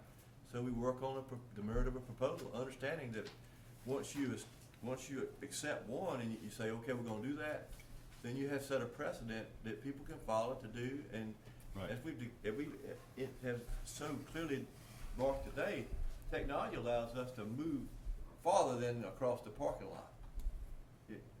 There's a lot of ramifications there, but I want to propose. Do you have a I comment? think there's patient care advantages to the use of technology, and I think it's worth exploring. For whatever that's worth. Okay. All right, we appreciate your time. You've heard our comments, and I think it'll give you a plan of where you need to go. Well, and I mean, Jason, you know this, you talk to me probably more than any person would like to. Just get in touch with me, about what you guys want to do, how you want to firm up something. I can get you on an agenda whenever you tell me that's what you want to do. Okay. So, We'll do that. All right, thank you all very much for your time. Thanks, sir. Mr. Campbell? I'm prepared to go right into the legislative update if folks are biologically comfortable with proceeding accordingly. Yeah, let's go a little bit longer. Okay, fine with me. So, Mr. President, I want to go through some of these in light of my acknowledged propensity to go on too long about most things, different legislative proposals that are out there, and just sort of seek from you what, if anything, you want to say or do about it. So several bills that have been introduced. There's also one that's not on the agenda that I'll mention briefly at the very end.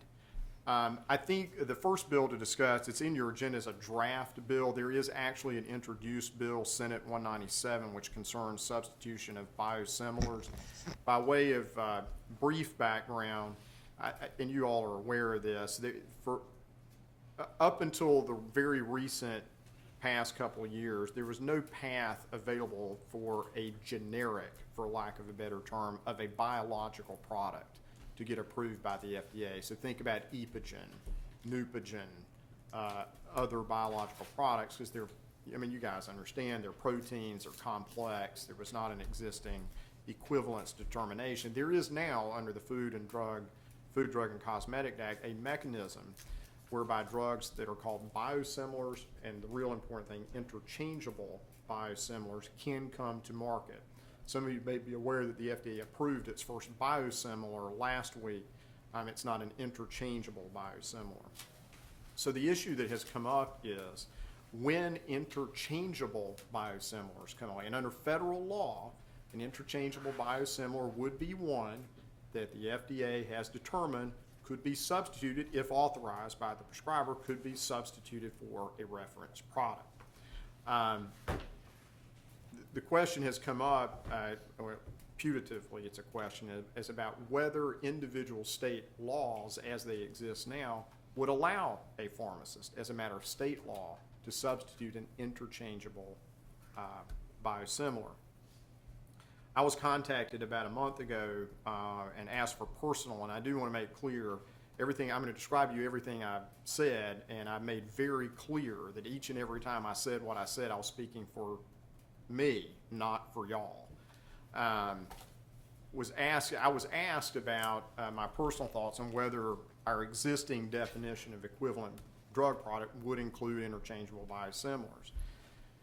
And the answer I gave is that, in my opinion, the definition of equivalent drug product that's already in the statute could cover interchangeable biosimilars.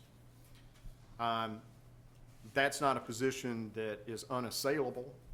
Some folks could argue that because the definition of equivalency includes, quote, same active ingredient, that somebody can say, well, that's the same, not similar. It doesn't speak to that. There's some legal reasons why I don't know if that argument would prevail. Whereas then I did say that from a personal standpoint, it didn't seem to me to be the worst thing in the world to have a clarification that an equivalent drug product under North Carolina law includes an interchangeable biosimilar as approved by the FDA.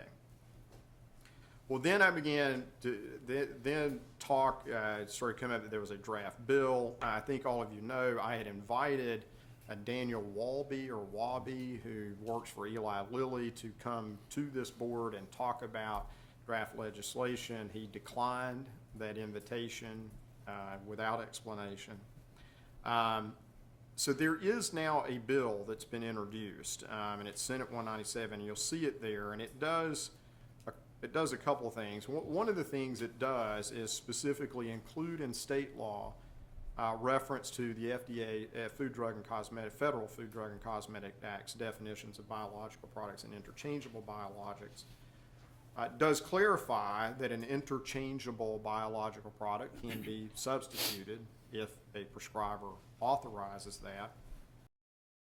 Then it also contains provisions, and you'll see it's at the bottom of page 2 and the top of page 3 on the bill that's been introduced. It would require some form of post-dispensing communication to the prescriber that you have dispensed an interchangeable biological. Now, I saw several permutations on this. An early one that crossed my desk would have required that post-dispensing communication be made through electronic systems that don't exist, which seemed to me problematic. The post-dispensing notification requirements that are in the bill as introduced do speak to electronic communications and the like, but then seem to provide some sort of last that says the pharmacist can provide that communication to the prescriber by facsimile, telephone, electronic transmission, or other prevailing means. not sure what that means, smoke signals, whatever. Providing that the communication is not required under certain circumstances.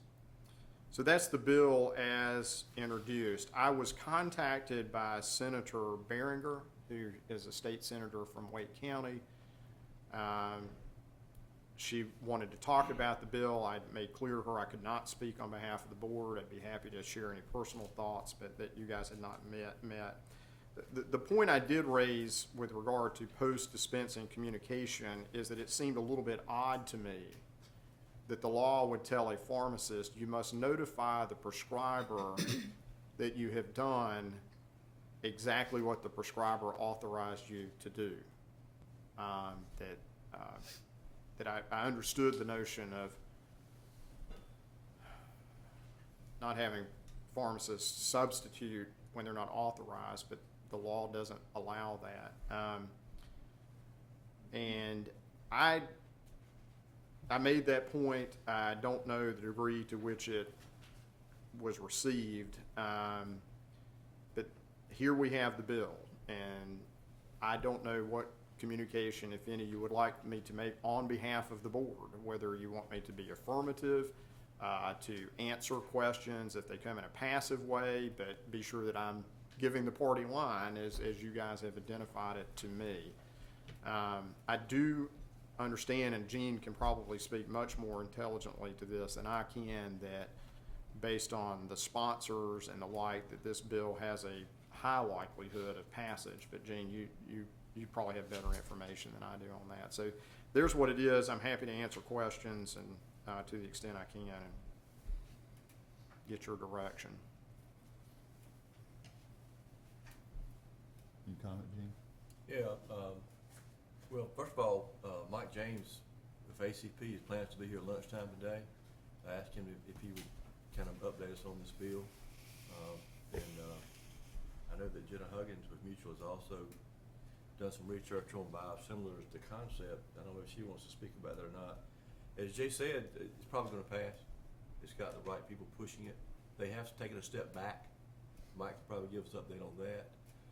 My whole deal is that this bill pretty much, as Jay said so perfectly in his dialogue to us, we already have a law on the books that handles this.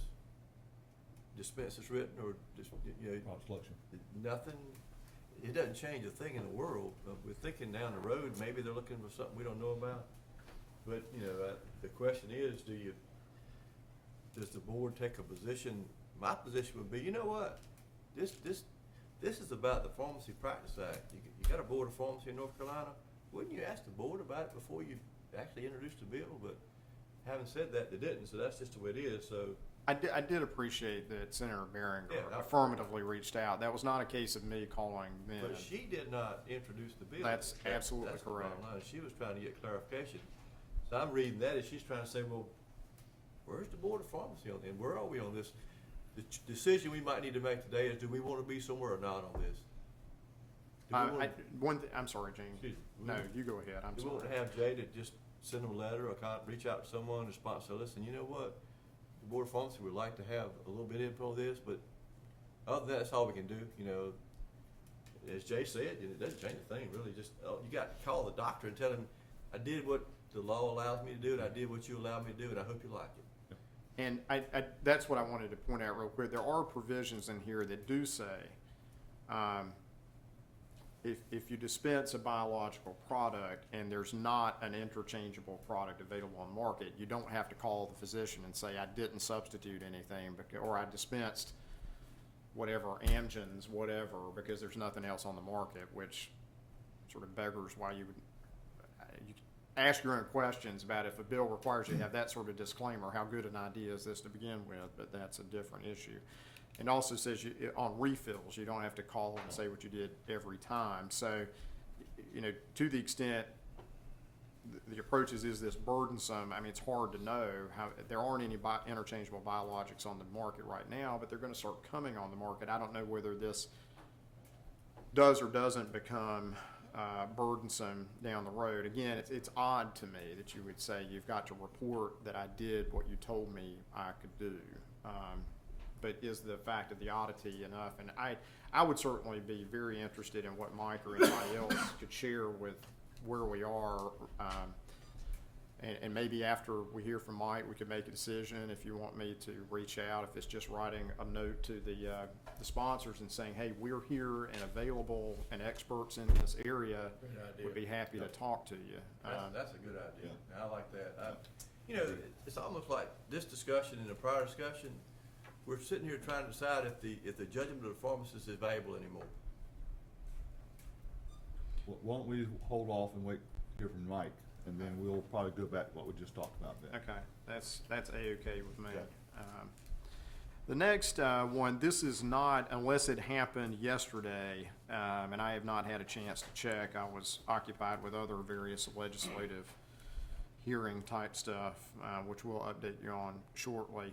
There is a draft bill that is circulating around concerning epinephrine auto injectors. I really don't know if there's anything to do with this or not. You all, of course, recall there was a provision placed into the state budget last year that requires all schools to have on hand at least 2 epinephrine auto injectors.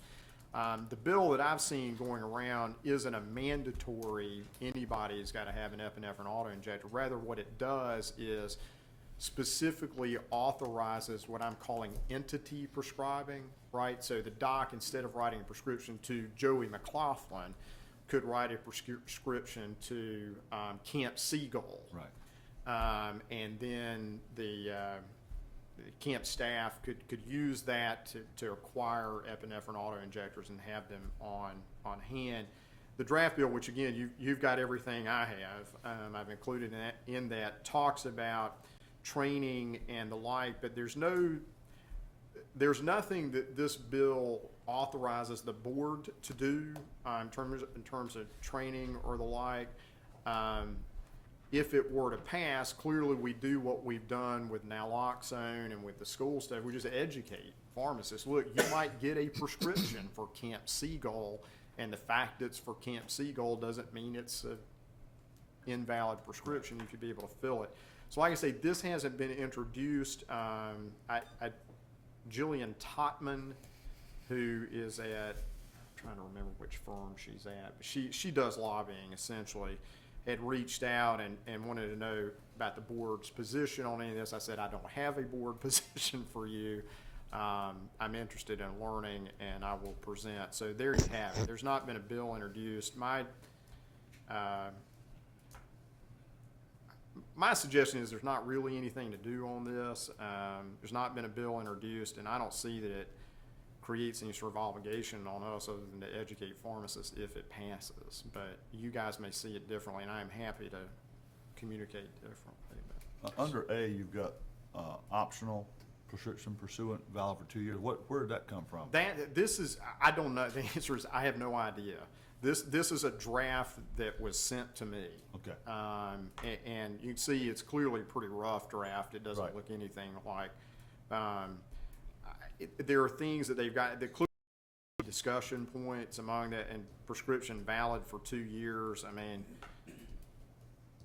I guess it means you could. I don't know, but maybe what they're thinking is, well, if I'm Camp Seagull and maybe I already have some Right. epinephrine, I don't think I need another one. I can hold on to a prescription and get it filled for up to 2 years. That's my best guess. I would note too that there are Good Samaritan protections that are built into this, which I'll talk about with the naloxone. Very similar to the naloxone. So there's not a lot of there, frankly. It seems it's creating an opportunity, not sort of a mandate. But, look at what a draft bill says and what a bill is introduced said could be Completely. totally different. Okay. So I'll keep monitoring, but unless my instructions are otherwise, and I will update you.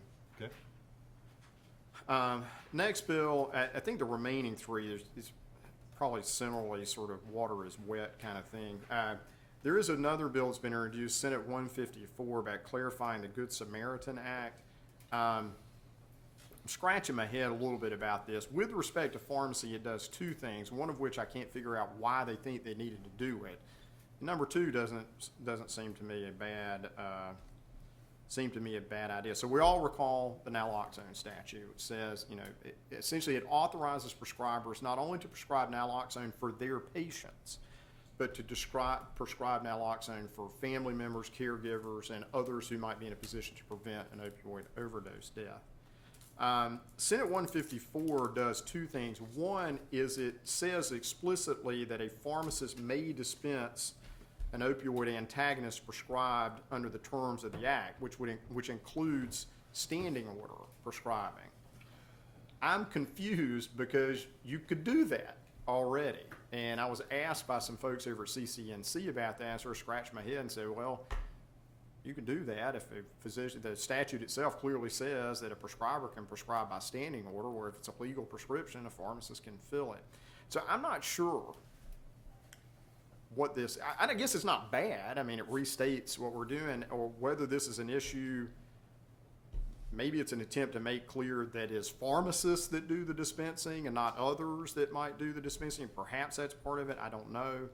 And then the second thing it does is the Good Samaritan protections that were in the Naloxone Act didn't explicitly say that dispensing pharmacists got the same sort of protections as a prescriber and someone who would administer naloxone. So it clears that up. I don't see anything objectionable about that. There had been talk, of course, about the notion of introducing a bill that would allow pharmacists essentially to independently prescribe naloxone, which has happened in a number of other states. This bill doesn't do that. I don't know. If we want to have any sort of communication, I could reach out to the sponsors and ask with respect to that, why it is there's that clarification when we thought. But it's a weird question to ask, to say, well, we thought we could already do it. You might invite somebody to say, no, you couldn't. So, I don't know. I'm totally open here and receptive to whatever you suggest. Gene, have you heard anything about this one? Too many laws don't make good laws. I don't know. To clarify a law they already passed, they don't, you know. that makes me nervous generally when you start repeating yourself, but You know, I don't know what else to do. That law's kind of out there a little bit. Maybe they're just trying to cover. I don't know what. I think it's never a bad idea to inform and say, "Hey, we saw this law. We really don't. We would, if you'd like to have a dialogue, we'd love to talk with you about that. Just get our opinion." You know. I would be delighted to do what you're considering doing with the biologics, just write a letter to the sponsors and say, we're aware of this, be happy to answer any questions you may have and open it. I think that's a perfectly smart thing. Oh, no, it'd just be a, hey, I'm here. Yeah. Okay, I will do that. If that's the will of the board, I will contact the sponsors and I just think say. that's why we're duly authorized to be a board, to do stuff like that, right? That's right. I will do that then. But no, I certainly didn't have any anticipation of being antagonistic, just saying, what do we want to do? Next to one, really, there is another bill has been introduced again. I understand that this is the 7th or 8th version of this to create a naturopathic doctors licensing act, which would also create a naturopathy licensing board. Sort of interesting in light of other things that are going on in Raleigh, and we'll come back to later. They're talking about creating new boards, but maybe that's a good thing. There have been versions of this bill that have been introduced many, many times. It doesn't really impact the Board of Pharmacy at all. I only included it to point out that there is contemplation of creating some sort of advisory council to a naturopathic medicine licensing board that would include one licensed pharmacist or pharmacologist. I was scratching my head a little bit about that, because you don't go out and get a license to be a pharmacologist. You're trained to be a pharmacologist and you work at a med school or wherever. But one licensed pharmacist or pharmacologist, a Carolina Association of Pharmacists. I have no idea whether a naturopathy licensing act is going to pass this time or not. Stan Bingham introduced it. He is a Republican who has some amount of influence, I think. Gene knows better than I do. I don't know if there's anything you want me to say. I mean, we're not implicated in this at all. Unless we've got some desire to say we think the board ought to appoint somebody to the advisory council. I'd rather not be in the business of advising other boards, but, I would let it roll. all right. So it shall.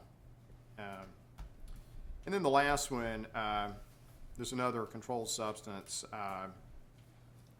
reporting system act that's been passed. This bill is really, and Ellen, have you read this one, this 165? I think it's, I haven't done a line-by-line comparison, but I think it's identical or materially identical to a bill that got introduced to the ward at the end of the short session last year, and they just didn't have time. But they're, just to go through the big points, one is it requires various agencies that regulate prescribers to adopt the medical board's policy on the use of opiates for the treatment of pain. We're not one of the ones that's listed. Now, I will tell you what we have, what staff has done, is when that policy, the med board's policy about that, we've made that available on our website so that pharmacists who struggle with preventing diversion and the like have access to it. So we're not required to adopt it under this bill if it passes, but we certainly have made it available. It does require certain occupational licensing boards to require CE on the abuse of controlled substances as a condition of license renewal. That speaks to those who prescribe controlled substances, so the pharmacy board is not a board that's been directed to do that. I don't know whether that might or might not change. I don't have any information one way or the other. It does require the drug control unit at DHHS to participate in PNP Interconnect, which is the sharing of reporting system data across participating states, which I think is about 30 some odd states now. I understand that's already underway, Ellen, isn't that right? That's already underway. It does reinstate the Medicaid lock-in program for opioid prescribing. I confess not knowing a ton about that. I do know I got a lot of calls several years ago with pharmacies concerned that the pharmacists were sort of working around that lock-in program. And by the way, I dare say that should be opioids, not opioids. I don't know what an opioid is. But they're looking at reinstating that, and then creates a prescription drug abuse advisory committee at DHHS that would include a representative from the board. There is an informal, I guess, version of that going on now, and Ellen's been participating in that. If it becomes some more formal thing, but this is all sort of rolling along. So there are no surprises here from last year. If there's anything, I could reach out with the others and just to the sponsors to say, hey, we're available if you have questions. I don't know. What do you think, Gene? Would that be worth it on this one? There's nothing new here is the thing. I'd just sit back and watch that one, I think, probably. I'm certainly content to do that. All right, there one other. There was a bill that was introduced early last week. I think it was Senate 234.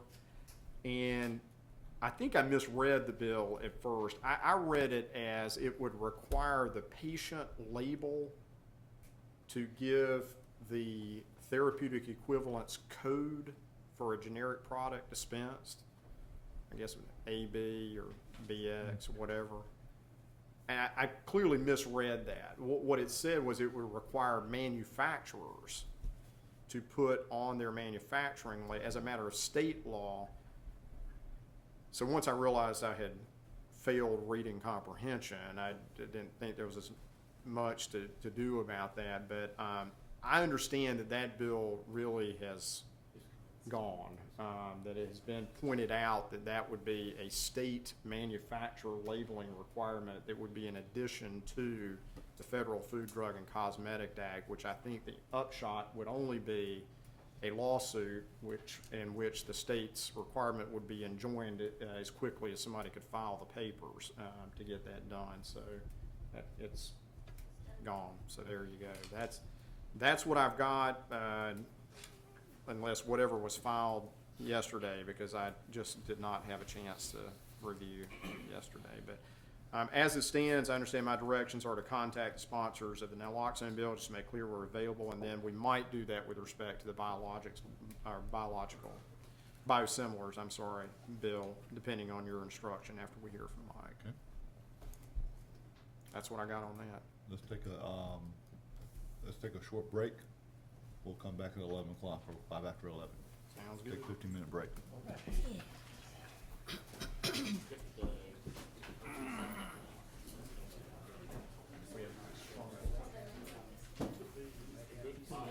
it back up, because nail it on, slides back and forth. Like, trying to finesse it. Oh. After a few years, it's simple because they'll get more. I wanted to get a title on that, so. Put everything, whatever the board, yeah, up to the presentation.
months ago, has issued a new position statement concerning the practice of telemedicine. And as we've discussed before, our Rule 1801B was always intended to be reflective of the medical board's views on what is and is not appropriate medical practice when it comes to issuing prescriptions. Mr. McLaughlin, Clint, Ellen, and I met with some medical board staff, I guess it was probably December or in January, I don't remember. And we discussed their changes in their position statement and discussed potential changes to our Rule 1801 that would hopefully bring their position statement into harmony. What's really driving, as you all know, our existing Rule 1801B says a pharmacist shall not fill or refill a prescription order if the order was issued without a physical exam of the patient and in the absence of a prior prescriber-patient relationship. And then there were some very specific exceptions to that.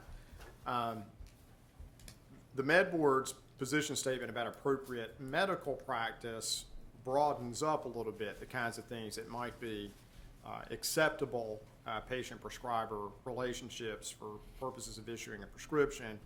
And I was concerned that pharmacists would feel like they were caught between a rock and a hard place with our existing rule. They get a telemedicine prescription, and I know some of you had experience with that, that the prescription would have been issued in what the medical board would deem an appropriate telemedicine, and a pharmacist saying, I'm not sure if I can fill that. It's the Board of Pharmacy rules. So at the conclusion of that meeting, which for my part I found very productive, Joey, I don't know what your experience was. It was very collegial, very productive. We have come up with a draft of proposed amendments to Rule 1801 that we think does the appropriate harmonization job. And just in brief, so there would now, our proposal is there would be 3 paragraphs in the rule. Paragraph A would continue to make clear that pharmacists and DME dispensers have a right to refuse to fill or refill a prescription if that would be contrary to that pharmacist's professional judgment. There's nothing in here that constrains that in any way. In fact, I've always said I don't know you need a rule that says that. That's part of professional practice. But it's not the worst thing in the world to have a rule that can be pointed to. The real change would come in paragraph B, which instead of having this list and this flat prohibition would say that a pharmacist or a DME dispenser shall not fill or refill a prescription if in the exercise of professional judgment there is or reasonably should be a question regarding the order's accuracy, validity, authenticity, or safety to the patient. In many respects, it's just a reflection of paragraph A. Paragraph A is a little looser. This is a mandatory kind of thing. And then we get to paragraph C, which is the new and probably the principal lifting paragraph here, that says a prescription order is valid only if it's a lawful order for the drug, device, or medical equipment. I'm sorry, I can't, suddenly forgotten how to talk.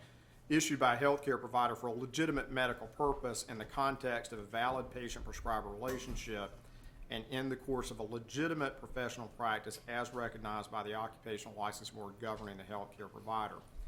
This is really a statement of a negligence standard. It doesn't have the virtue of the existing rule that has this very specific list. But the truth of the matter is we can't figure out how in the world you're supposed to write a list like that. We would, I think, if it were your decision to publish this for notice and comment, and if it were the case that this amendment was adopted and approved by the Rules Review Commission, we would need to do some education for pharmacists, and we would make resources available from the Med Board and the like. But that's the proposal on the table, is your consideration of these proposed amendments to get us synced up with the medical board's position so that pharmacists aren't confused as to what they can and can't do. And the options on the table would be take it under advisement, say, heck no, we don't want to do that, or let's publish it for notice and comment and get back to it, whatever you wanted to do. Clint's been our primary drafter, as he always is, and we're happy to answer questions as best we can on this. Pleasure of the board. I'd like to take it under advisement and explore it a Ms. Day would like to take it under advisement and explore a little more. Any other comments from the board? How are we gonna do that exactly? Mr. Campbell, I'm sorry, what? how would you suggest we handle that?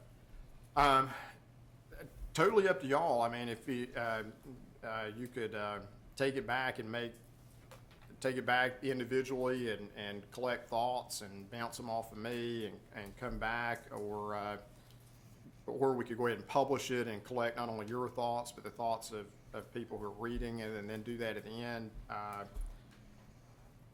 Completely at your pleasure. I wouldn't say that there's huge urgency necessarily on this. What I will say is that I think, and probably a lot of people in the audience, and certainly some of you up there, Ken, is that there are legitimate telemedicine practices that are now, they're out, they're going on, and I don't mistake, I'm not saying there's anything nefarious about that it's clearly allowed.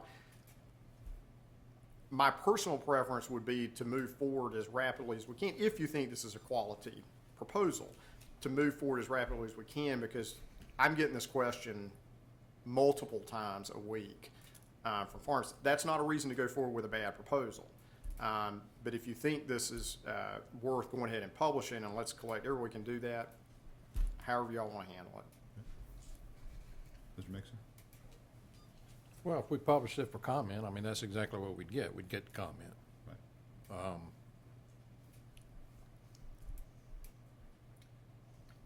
I think, just so you know, schedule-wise, Clint, if we published it today, we'd be looking at our earliest effective date would probably be about July. Well, it says August 1st. on Yeah, there, so August I think that's 1st, right. so- I don't know how much we push it back Bring by forward or changing pull in a back. month. Yeah, I mean, it's, Probably not more than a month. but- Okay. yeah. Gene, you have a comment on this?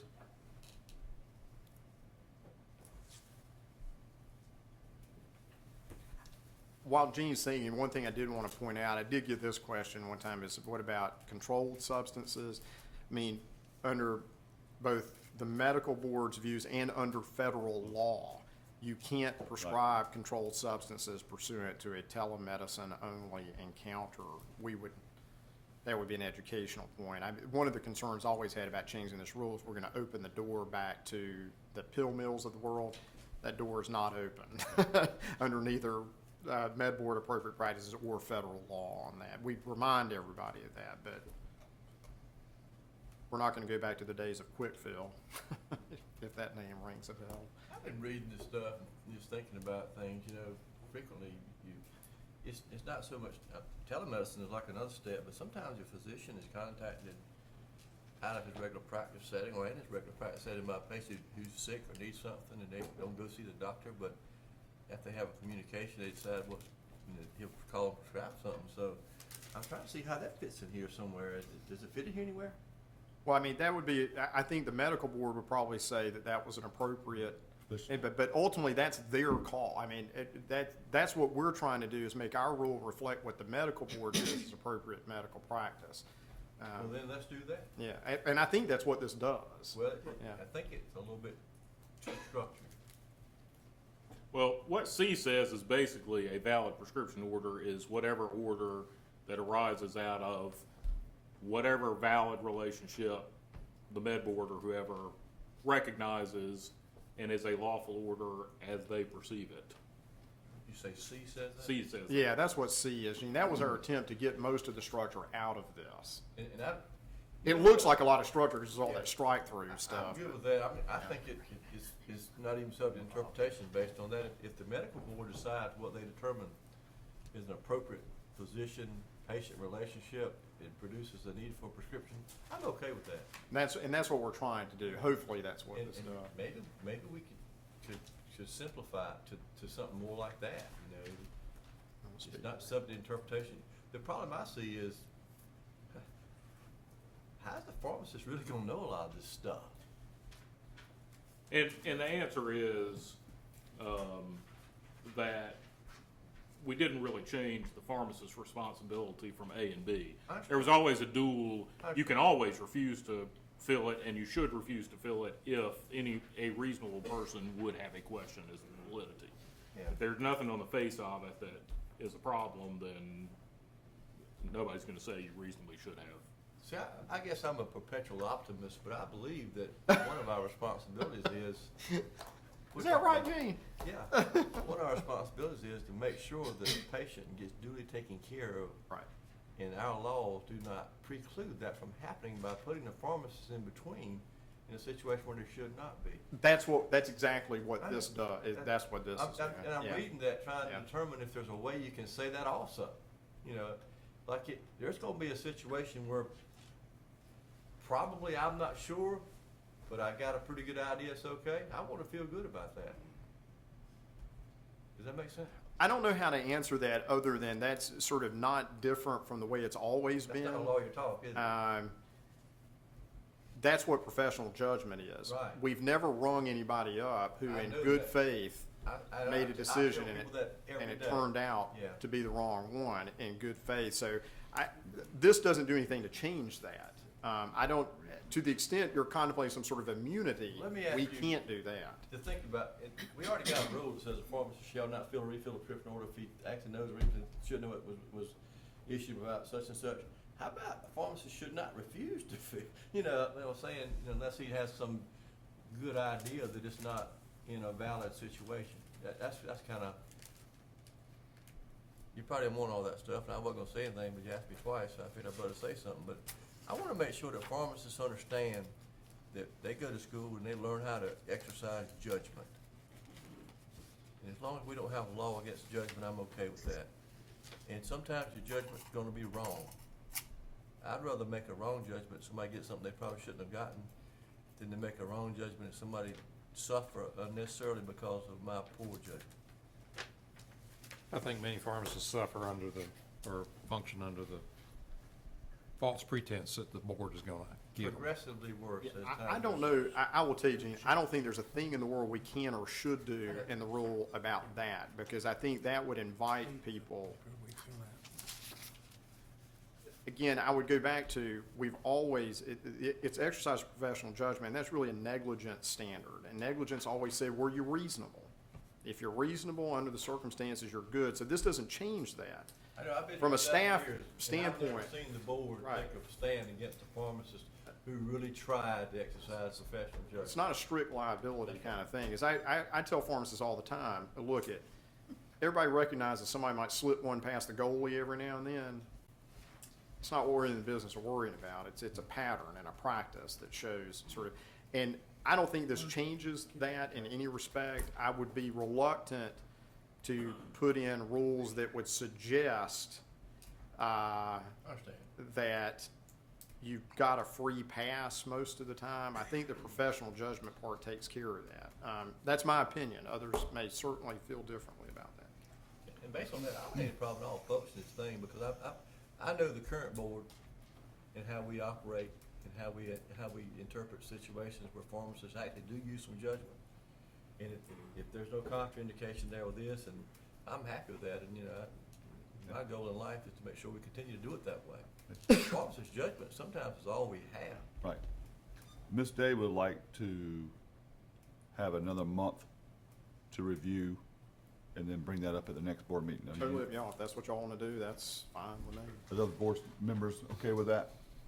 Any- I don't You- think it's anything pressing, is it? It's not It is super pressing, pressing, but but it again, the only thing I would say is I'm getting a lot of questions Right.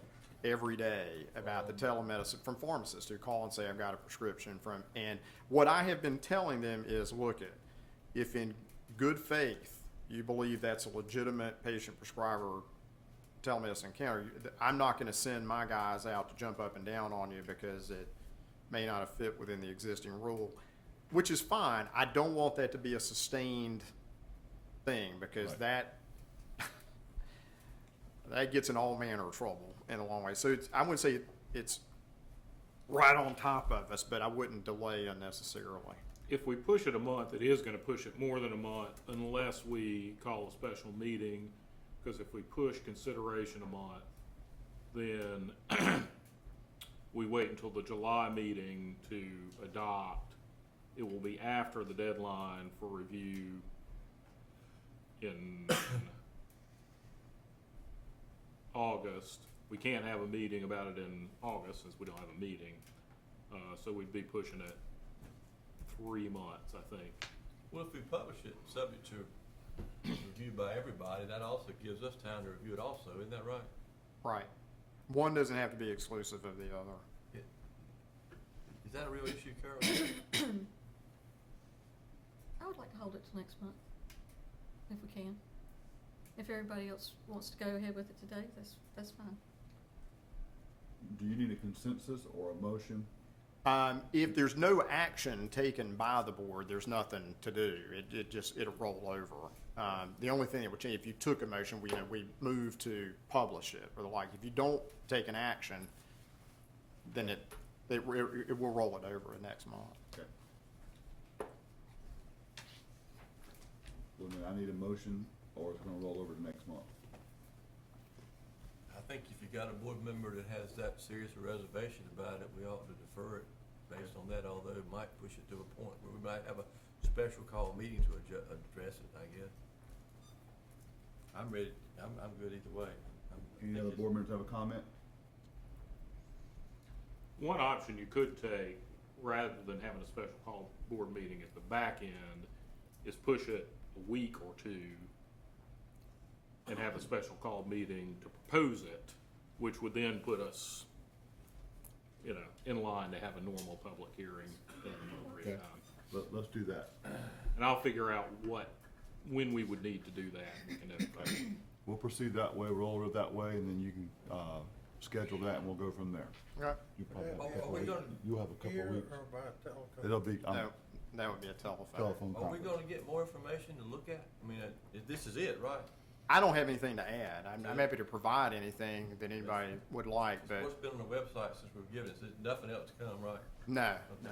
I think Carol just wants to study a little bit more at that time. Clint, can you schedule that for us? We will do that. All right. Thank you. You good? Okay, Mr. Campbell?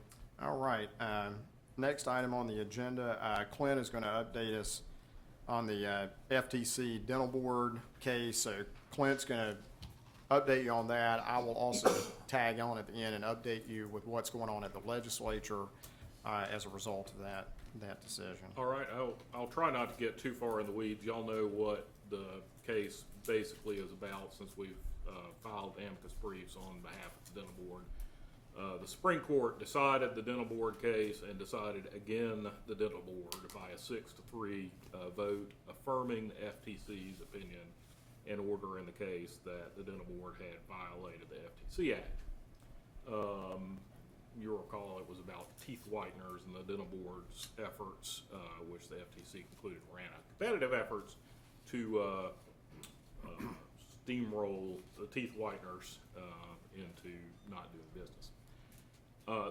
The dry legal issue is this: there's a core antitrust concept that the state is immune from antitrust suits. It's the state's reason for being, perhaps, to regulate people from doing things they would otherwise do in the free market. And if they regulate you out of business, then that's your tough luck, because that's what the state does. The question was, when a board is composed by a majority of members of a profession, as this board is, and as almost every occupational license board in this state is, and many other states, does an independent state actor from the executive branch, from court, need to exercise active supervision in order to insulate the board and its members from antitrust scrutiny, in order to make your action, the dental board's action, an action of the state that is immune from suit? And the answer the Supreme Court gave was yes, there needs to be some active supervision of a board that's comprised of market participants. The Supreme Court was clear that there was no active supervision in that case because the dental board had flat out ordered teeth whiteners to stop when the statutorily prescribed remedy was for the dental board to go out and seek an injunction in court if they thought that teeth whiteners were not able to operate. But that narrow point was about the only thing the Supreme Court was clear about. The Supreme Court left a lot of questions about the scope of its decision, basically every other question. What would happen if a licensee sued because it was dissatisfied with the disciplinary hearing in the dental board and claimed one of the dental board members was a competitor? Would they be immune from suit or not? What would happen if someone thought a rule that the dental board had passed was passed to harm them? What would happen if somebody sued the dental board members individually for damages? Supreme Court expressly said it was not deciding any of those things. Jay and I have thought a lot about this, and we think that the decision is, while not ideal, not disastrous. Because even in the egregious case that was presented there, according to the courts, the FTC's remedy was the dental board couldn't order non-licensees to stop practice, but they could investigate the unlawful practice. They could go seek an injunction against the unlawful practice, and they could tell people in advance, we think what you're doing is illegal. That may or may not be the case, but if you don't stop, we're going to go get an injunction. So essentially, their cease and desist letter should have been worded a little more ambiguously instead of worded as ordered. And the FTC essentially found the dental board would have been protected if they had followed the existing statutory procedure to go seek an injunction. Because then an independent Superior Court judge would have said, yeah, you're right, no, you're not right. And they wouldn't have had any economic interest. And that's the egregious case. In the normal case, you got a disciplinary hearing, somebody thinks you tried to rule against them because they're a competitor. They've got a clear path of review to the Superior Court. You pass a rule, the competitor thinks you try to regulate them out of business, they can go to the RRC, they can get legislative review of that decision. So if we follow those procedures, there should be active supervision that would allow us a defense to any antitrust action. Also, active supervision is one defense. It's a threshold defense. If I'm the state, you can't sue me. It doesn't matter how anti-competitive it was. Even if you get past that defense, you have the question, were you actually acting anti-competitively? And the dental board members had the ability, although they didn't, to prove I wasn't acting anti-competitively. I was acting out of other motivations. I didn't squelch your competition or what have you. So even if you get past that question, there may be no antitrust violation that gives rise to liability, and there shouldn't be if you follow existing statutory procedures. So what's this board's appropriate response? Well, when making any decision, we need to ask, is this person who's asking for something my competitor? And could I financially benefit if I don't give them what they want? Or could I financially benefit by giving this person what they want? And that is, of course, one of the ethical issues that we ask all the time in deciding whether to recuse, standard conflicts questions. So if we follow the law, we should be okay there. Board members should also ask, am I making this decision because of public health, safety, and welfare? That's the only thing that I'm statutorily authorized to be here to do.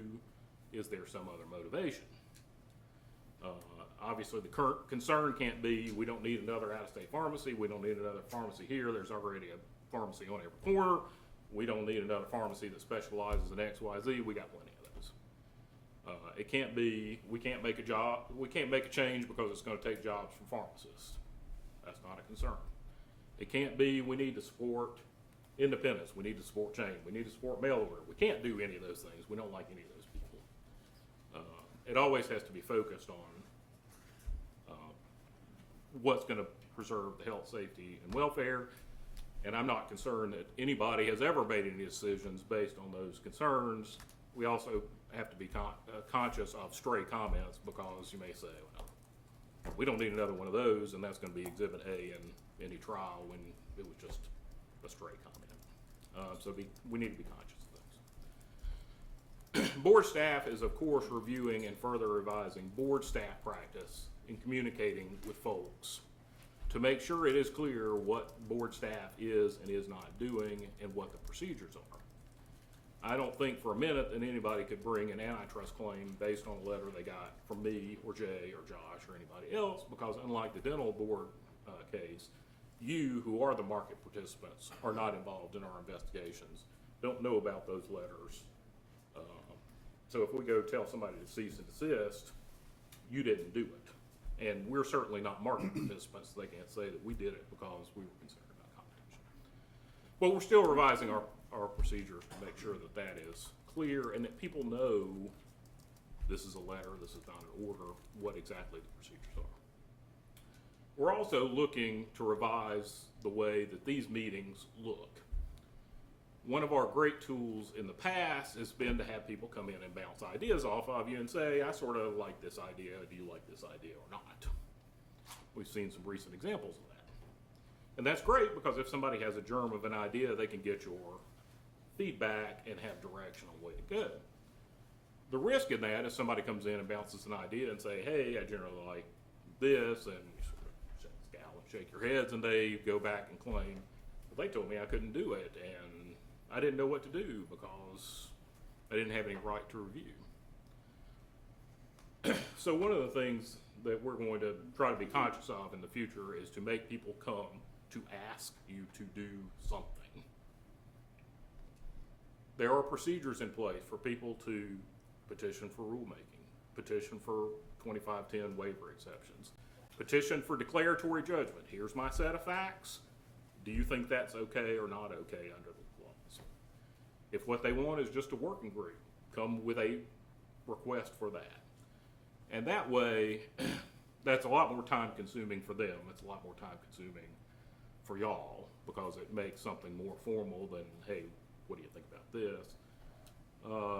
But it would give them a clear path of recourse. If they have a request for a pilot project and you say no and they want to go seek judicial review, they can do that. And we would tell them that's your next step. And it would also have the benefit of making it clear what people want you to do. So we're going to try to focus everything in a way that people are asking for specific things. The board's ruling on them clearly, giving them procedures, and they can know what to do if they don't like what's done. So that's the best way to comply with the Denham Board case is to comply with the procedures that are already there. And that segues into what we told the General Assembly yesterday. So, you all, of course, remember that the Program Evaluation Division conducted a study of the occupational licensing boards. They issued that report in December, which we've reviewed.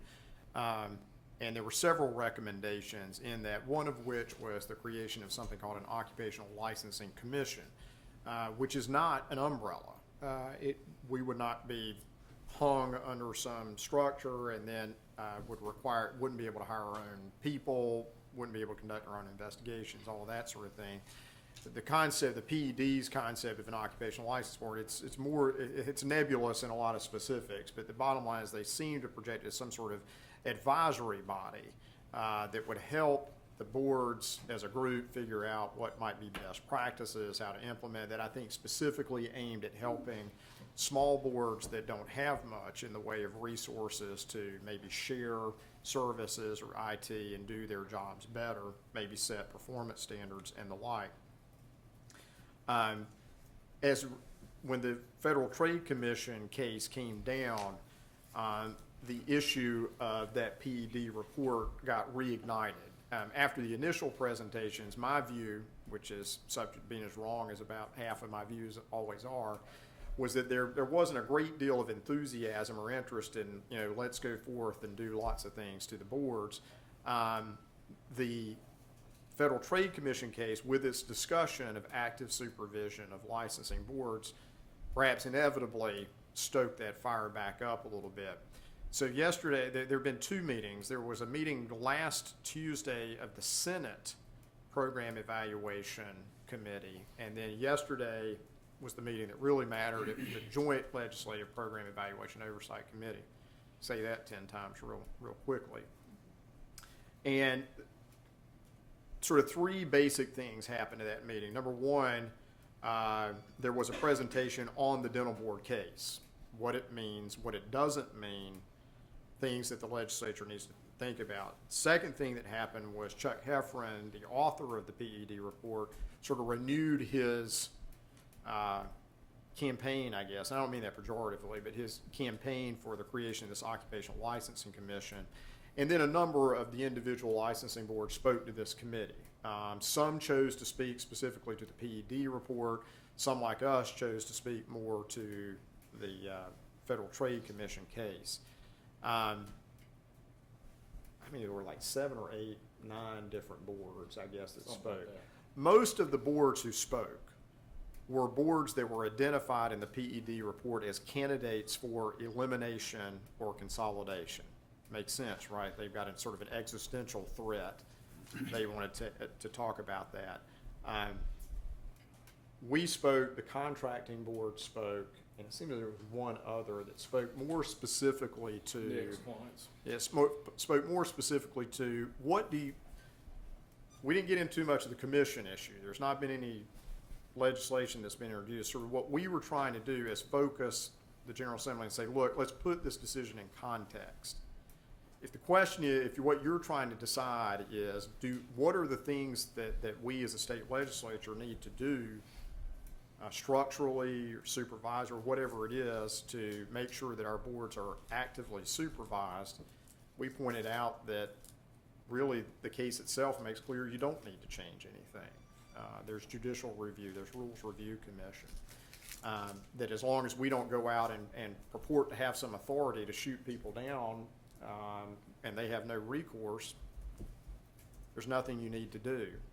Overall, I mean, I think that it went well, insofar as I did not detect lots of people sort of manning the battlements and wanting to create commissions or umbrellas and the like. But it's a little bit hard to know. I'd say about a third of the joint committee was not there.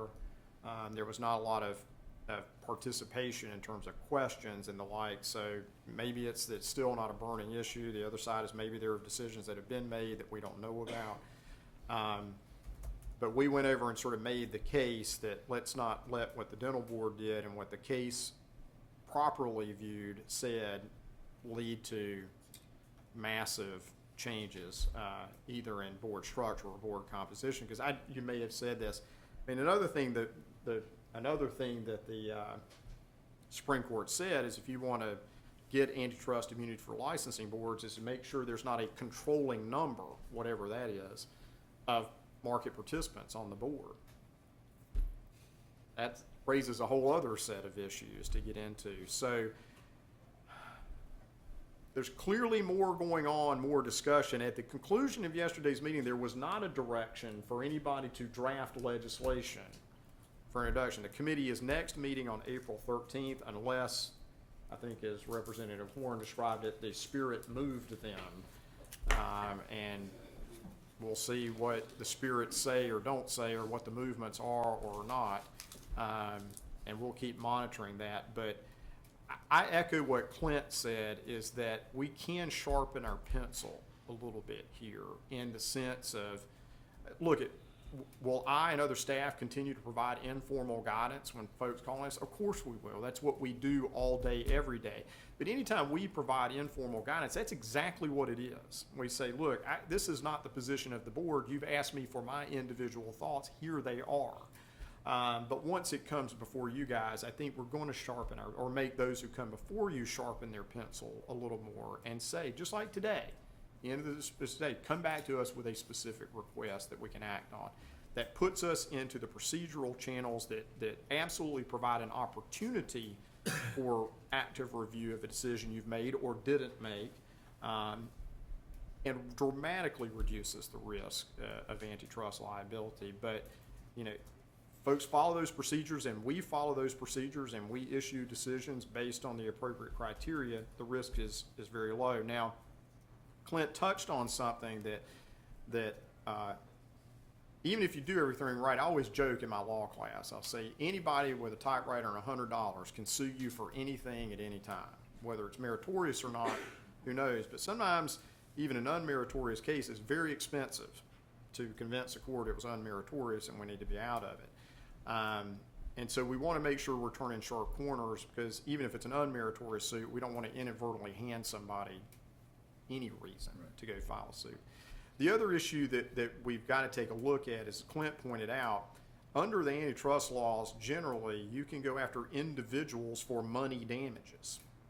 The Supreme Court punted on that. So the great unanswered question is, what if you all got sued in an antitrust case? Could you be sued individually for damages? And if damages are found under the antitrust laws, they are tripled. So another thing that we are going to be looking at is making sure that our insurance coverages are sufficient to protect you all, and that might be we buy additional policies. It may also be we take some of our reserve and create a self-insurance fund, but we're gonna look at part, I'm not saying that to panic anybody, but it's a real issue, and one of the concerns that was raised in the Supreme Court case is we don't want to discourage folks from participating on boards. We need them. And one way to avoid that is to make sure that appropriate insurance coverages and indemnities are available. We're certainly aware of that and working on it. The state may ultimately choose to do something with that, but I'm disinclined to wait for the state to make a decision. We need to go ahead and figure out what our coverages need to be. So that's where we are. There's no question in my mind, there are going to be more antitrust suits against occupational licensing boards because there were so many questions hinted at but not answered in the Supreme Court's decision. Folks are going to go out and try to figure out and get answers to those. But we'll try to keep giving you the best advice we can give you on that, and we stick to the things we're describing here, we absolutely should be fine. But it's a little bit of a different world out there. A little bit of a different world. With that parade of horribles, that's Very good job yesterday then. Any questions or comments from the board? Gene should know that, in light of your comments about Jay's talking, he was the only one that did not get the Oscar walk-off with the signal. music playing. I stayed within my time.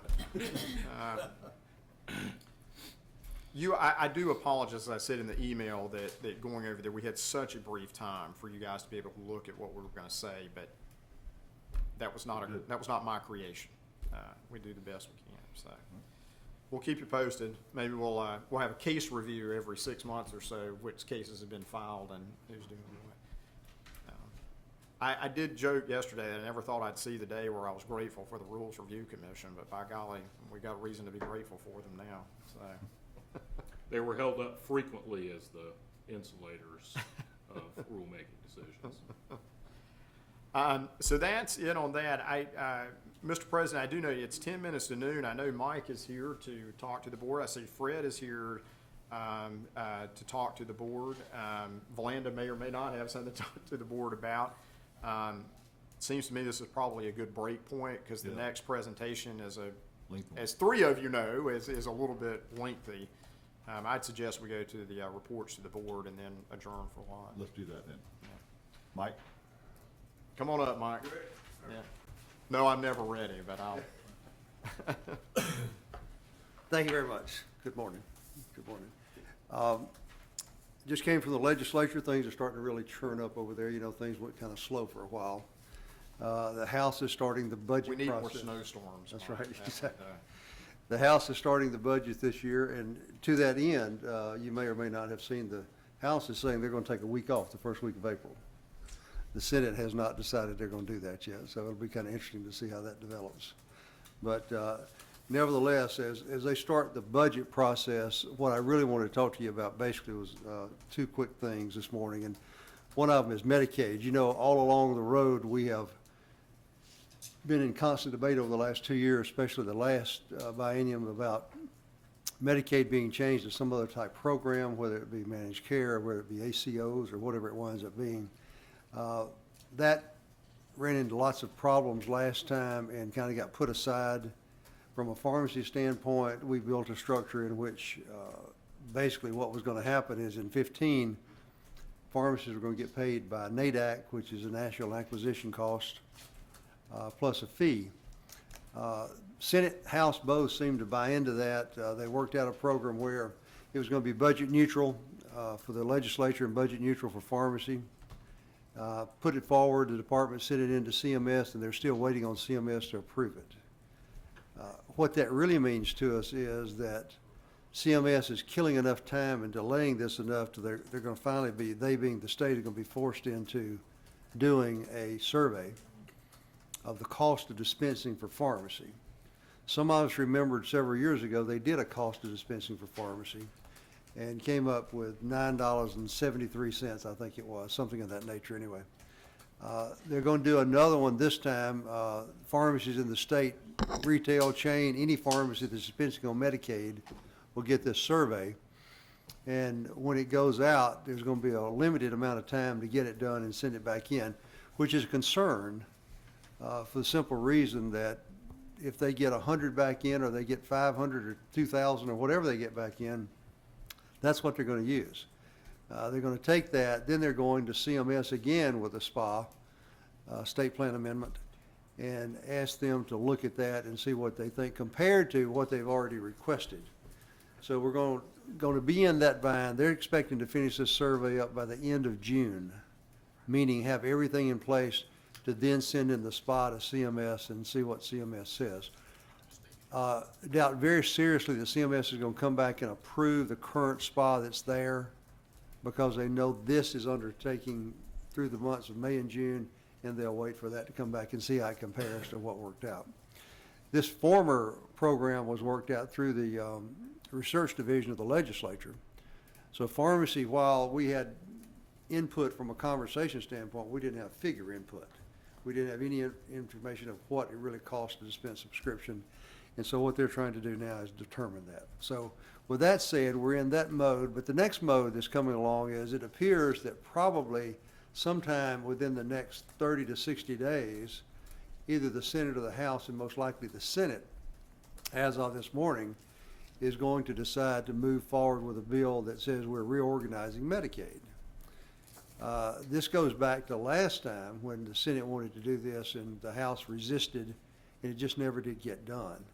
And you don't know what they're going to come out with this time because there's been no conversation. When you ask the members this question that are on these committees, the question you ask, they say, well, you know, we've got 2 or 3 things we've got to answer before we get to that question, so we don't know yet. So what they're telling you is they don't really know how they're going to set this up or what they think they want to do to set it up. You've got the Senate who wants to do managed care. You've got the House who wants to do ACOs. You've got strong arguments on both sides. Basically what the Senate wants to do, to not make it just very simple, is they want to put together a plan in some way. They just write a single check every month. And that's all they have, and somebody else is responsible. Well, that sounds good in theory, but the only problem with Medicaid, as you all know, is that they don't have 100% control over Medicaid. The federal government has 2/3 control over Medicaid. So whatever the federal government decides they want to do, whatever side they want to send down monies to the state to pay for Medicaid, is what the state has to deal with. We've been saying for a long, long time that the state, I think we're all familiar with the state having rainy day fund for general fund, general government, and so forth. Well, we think there should be some type of fund for Medicaid put aside so that when the federal government doesn't send $400 million, they only send $200 million. Then the state government has some dollars to put in there to pump that back up to where it needs to be, rather than having to race to the legislature and say, we need more money. We can't do it. Well, the premise of what the Senate is saying with managed care is that very same thing. Our question to them was, if you put managed care in place and you come up $200 million short, where's the money coming from? I don't think the managed care company's going to pay it. So they're going to come back to the state and say we're $200 million short. So they haven't accomplished anything, is the point here. So we're working on that, and we're waiting to see the first few lines of what they think they're going to do, and we think that bill will come out of the Senate first. So we're working hard to make sure we're aware of that. A couple other things, and I'll be brief on this. Understand that you talked about biosimilars this morning. Biosimilars hasn't been introduced in the Senate. The bill that we have seen is the same bill that was introduced. You've got a lot of pro and cons among the members, but I point out to you that in the Senate, Senator Apodaca and Senator Heiss. Senator Apodaca is the Rules Chairman. Senator Heiss is the Chairman of HHS Committee in the Senate, are the sponsors of this bill. On the House side, Nelson Dollar, who's the Chairman of the Appropriations Committee on the House side, is the sponsor of this bill. Need I say more? All right, now, with that said, the question is, why are they bringing this bill at all? I still cannot get anybody to explain to me that are behind this bill, that are pushing this bill, including the sponsors, what is the purpose of running this bill? Why do you need to run this bill? The doctors have the authority to do what this bill says already. Now, basically the end of the story is, as you probably talked to this morning, is that what you're asking pharmacists, if they use an interchangeable biosimilar, after dispensing it, not before, but after dispensing it, go back to the doctor and notify them that's what you dispensed. Well, in my easy brain here, I'm saying the doctor already has that authority. The doctor, today as we speak, is saying dispense a brand if I say dispense is written, or you may dispense a generic if I say product's not necessary, right? Well, what is the difference in that and what we're talking about now? If and when there's ever an interchangeable on the market, and he doesn't just write it dispense as written, then he's giving you authority to use another product if it's interchangeable with the product he's writing. So, and the doctors, some of the doctors we've talked to who are not, as I refer to, meeting doctors, but are regular day-to-day practice doctors, say that's right. You know, if I want you to use an interchangeable, I'll just, product selection permitted, is how I'll sign it. So we can't quite get to the rest of this. I would point out to you, as I understand it, somebody may correct me, but I understand pharma as a whole is not really the ones pushing this bill. It's three or so manufacturers that want this done. So what we have here is a situation where you question what the problem is with the whole scenario, because if this has come along and no legislation had been introduced, I think we would see things move along as right. What we're all trying to decide in the legislature is what's the purpose of the legislation? Why is the legislation there? We see it only as the proponents of this thing, we want something that forces the pharmacist to have to notify the doctor that you used interchangeable. So we've seen states such as Florida pass a biosimilar bill without the section in there about pharmacists. We've seen Utah, I believe it is, pass a legislation that said if you process this through a PBM, you have officially notified the physician that you've used this drug. That language passed. So there's variations of what's going on around the country. This bill is pretty much being introduced in every state. If you look at every state, you'll see this bill. So consequently, there's various and sundry ways to look at it, and how this winds up in North Carolina remains to be seen. There's been a little slowdown on this bill appeared to be on the fast track and was going through without question, 100 miles an hour. But it seems like this bill has slowed down some now, particularly on the House side. So we'll just have to see how that goes. And as a board, you'll have to decide how you want, what your thoughts are about it, I guess. Otherwise, there's some interesting, this morning, as a matter of fact, a bill was dropped in the Senate that is Senate Bill 290. I just looked at that. Yeah, that says, the title of this bill is Allow Early Refills on Prescription Eye Drops. This has been introduced by Senator Curtis, who's an optometrist. And basically what they're saying is, and I think we've all experienced this actually, what they're saying is that if a patient has an eye drop, and once they, in essence, time-wise, have gone through 70% of that time, it's a 30-day process, in other words. They've gone through 21 days.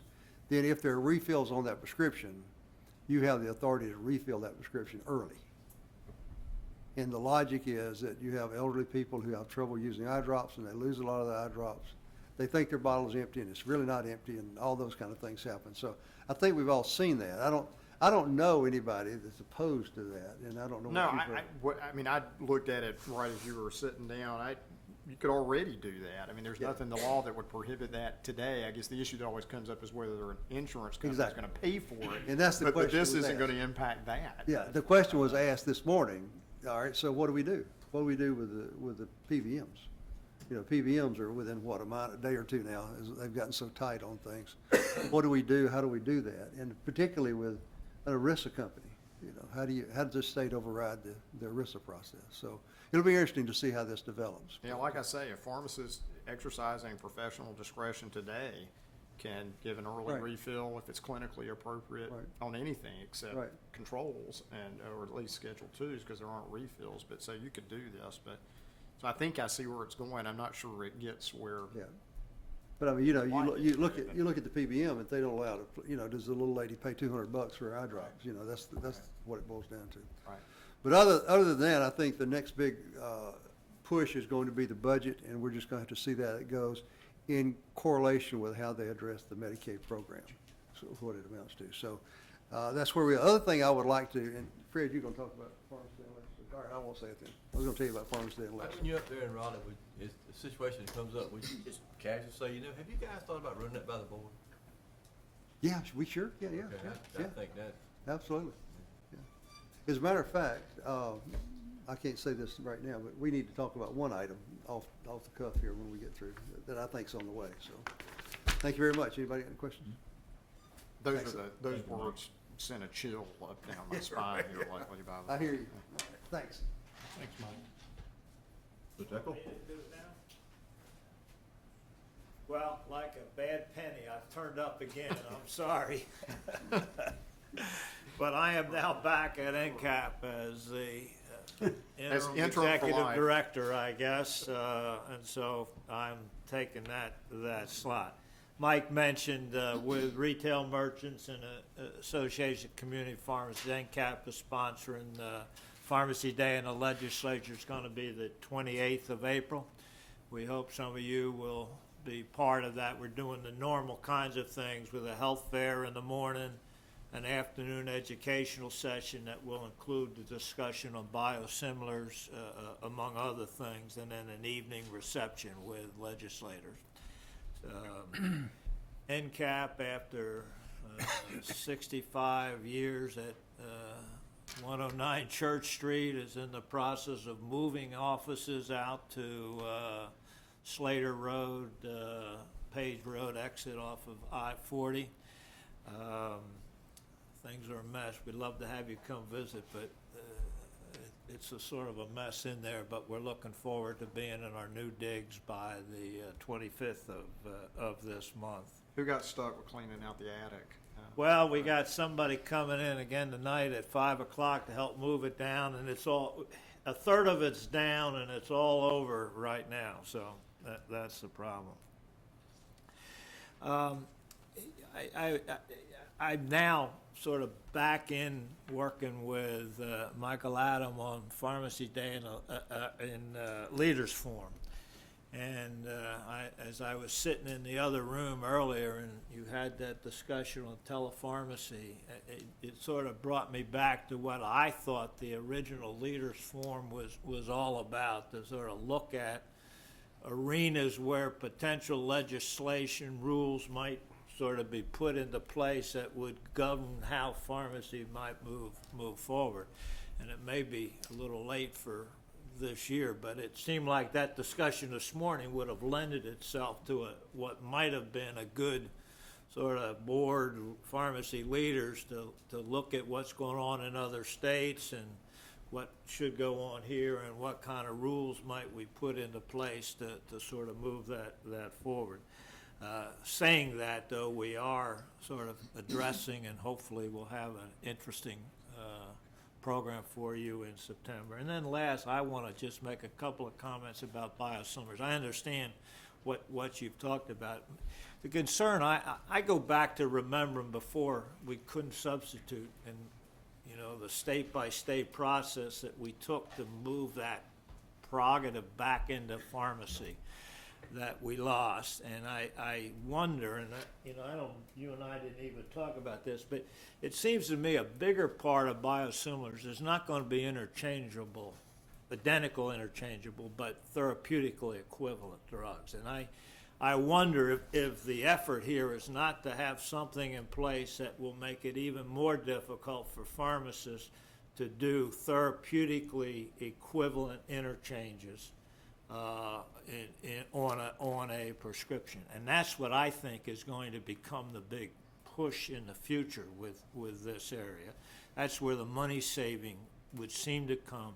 And I see the potential of PBMs pushing in one direction and state laws that might interfere with that prerogative for pharmacists who end up getting caught in the middle, and patients, as Gene was saying earlier, patients who end up suffering because we can't provide the kind of care that they can afford because we've allowed some legislation to interfere with the professional prerogatives that we need.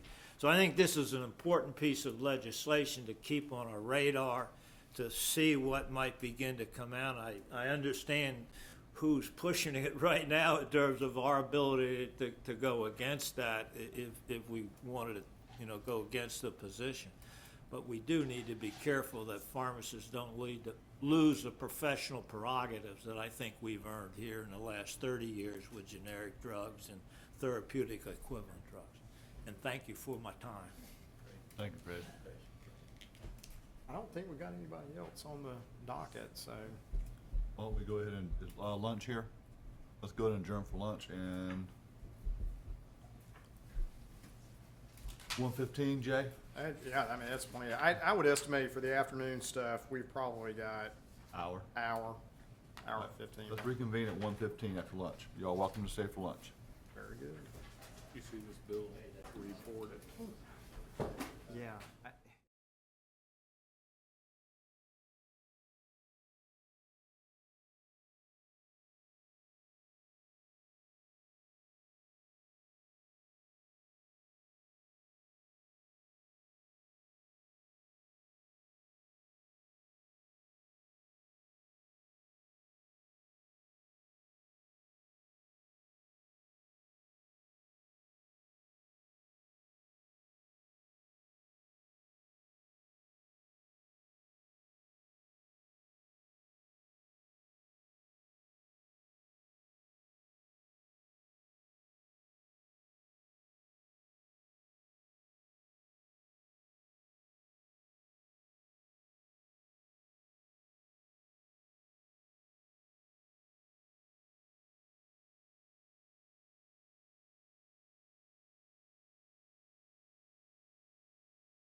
Coughlin and Dr. Chesson all heard this as members of the Finance Committee, is a presentation that we're calling Team Focus, which Josh Kohler, our Director of Investigations, is going to present.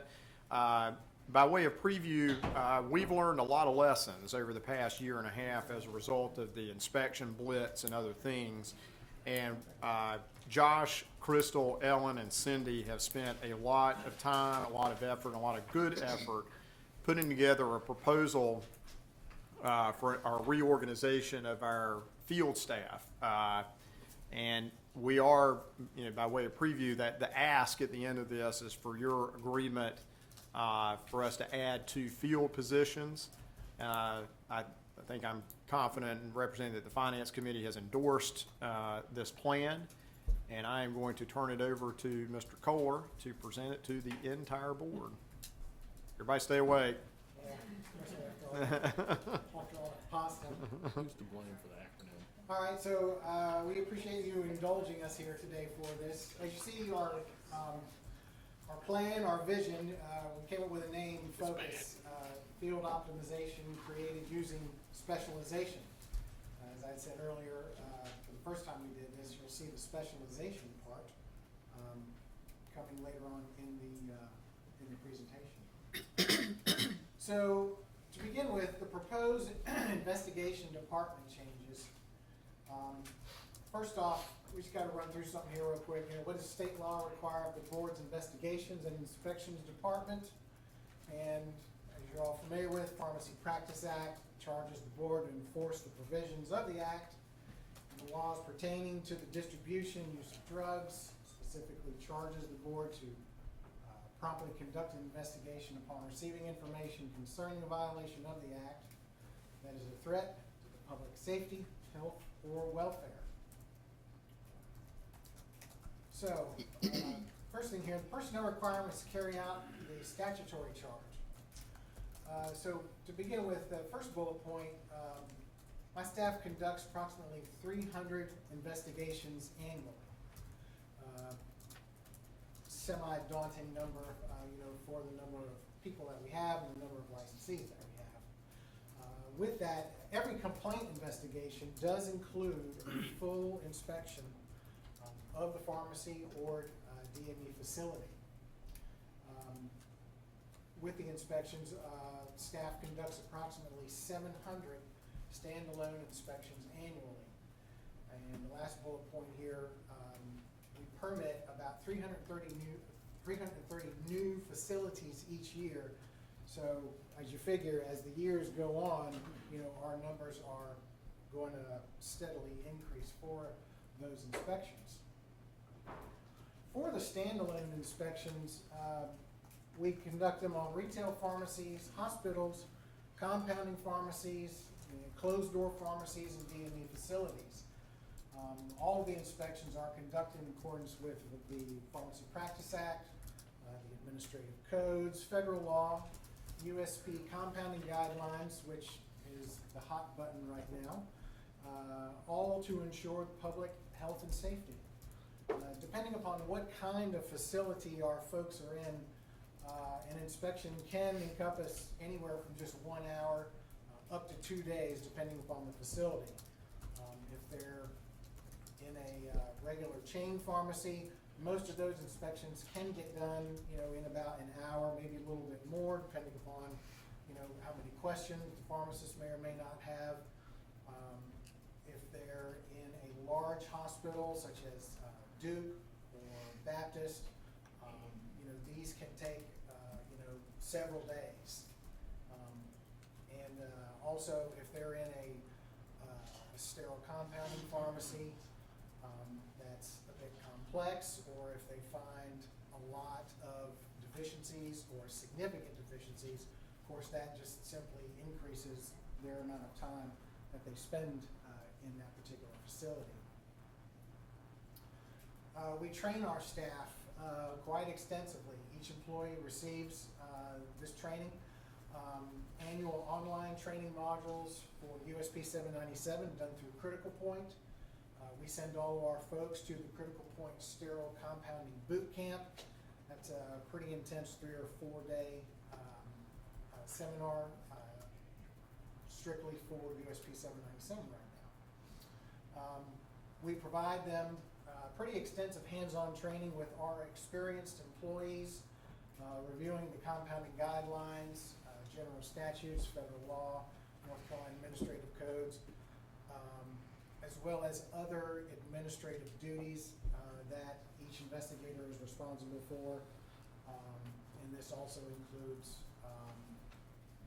getting them up to speed on report writing.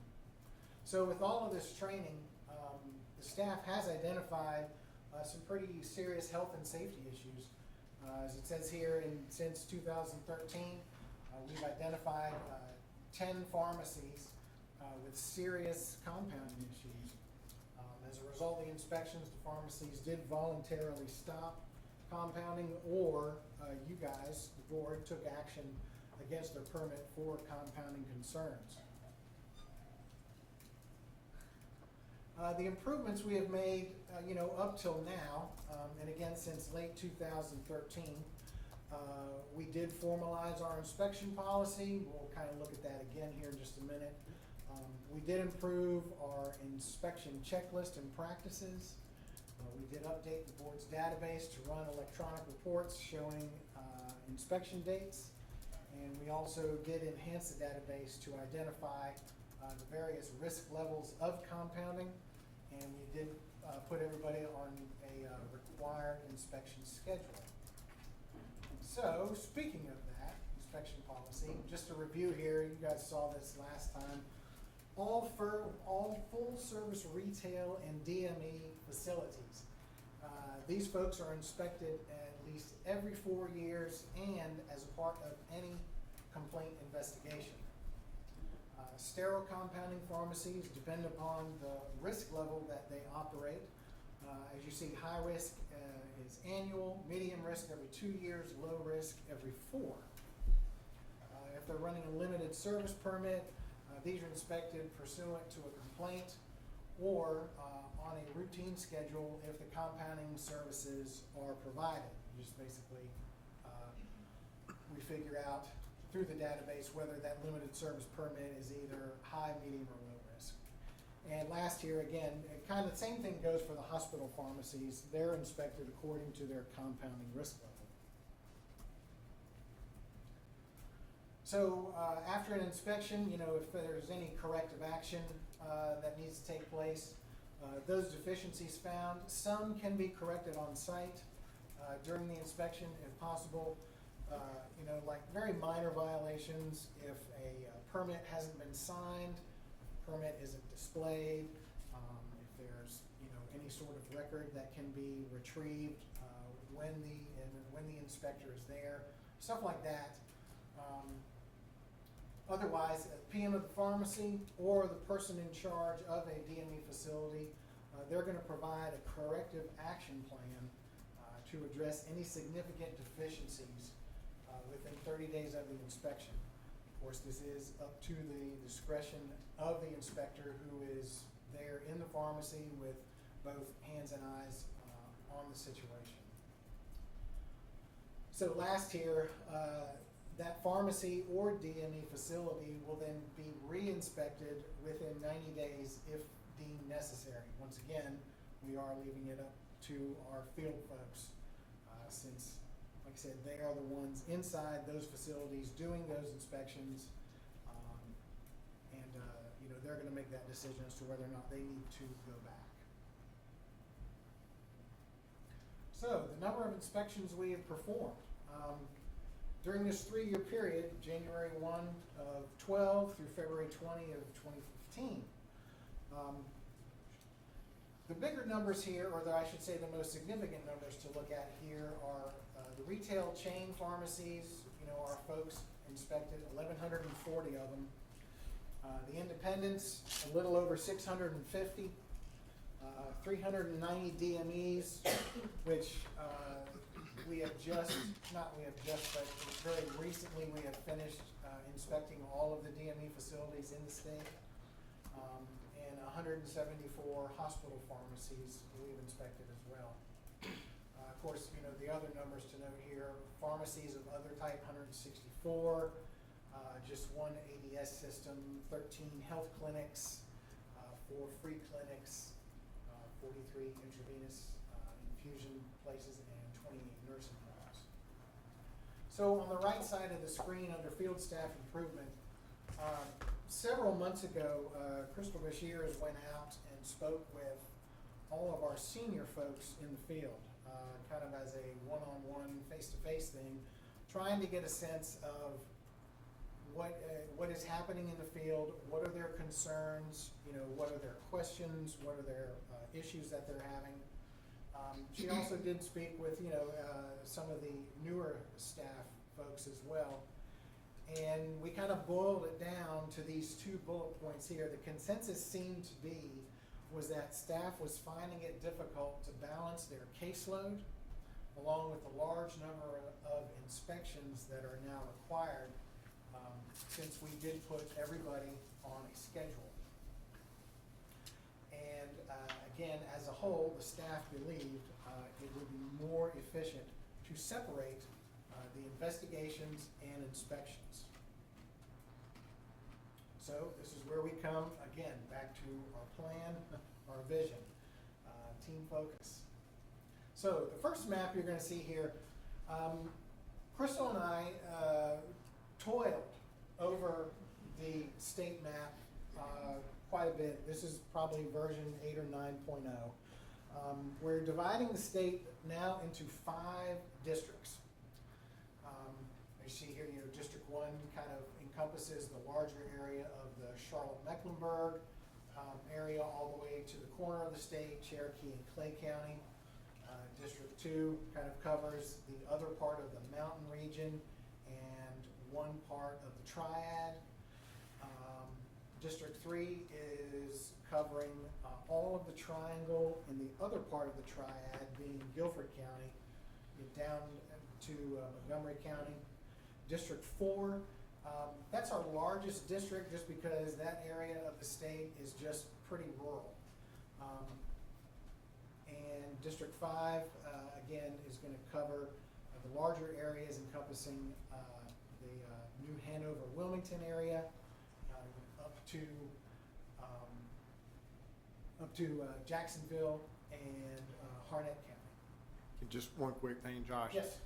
I know that the Finance Committee knows this, but just as a reminder that presently we have the state divided into 9 geographical regions with 1 investigator inspector assigned to each of the 9 regions. Sorry. Yeah, and that one investigator handles all of the duties in their area.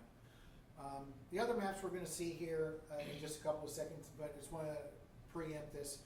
When Crystal and I were drawing these districts, we did look at the number of pharmacies total in the state.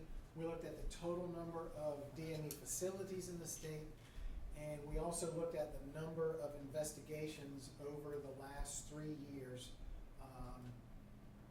that occurred in each of these districts. And also, if you'll kind of notice here, everybody has an area that is pretty densely populated. Again, as I mentioned earlier, District 1 has got the Charlotte-Mecklenburg area.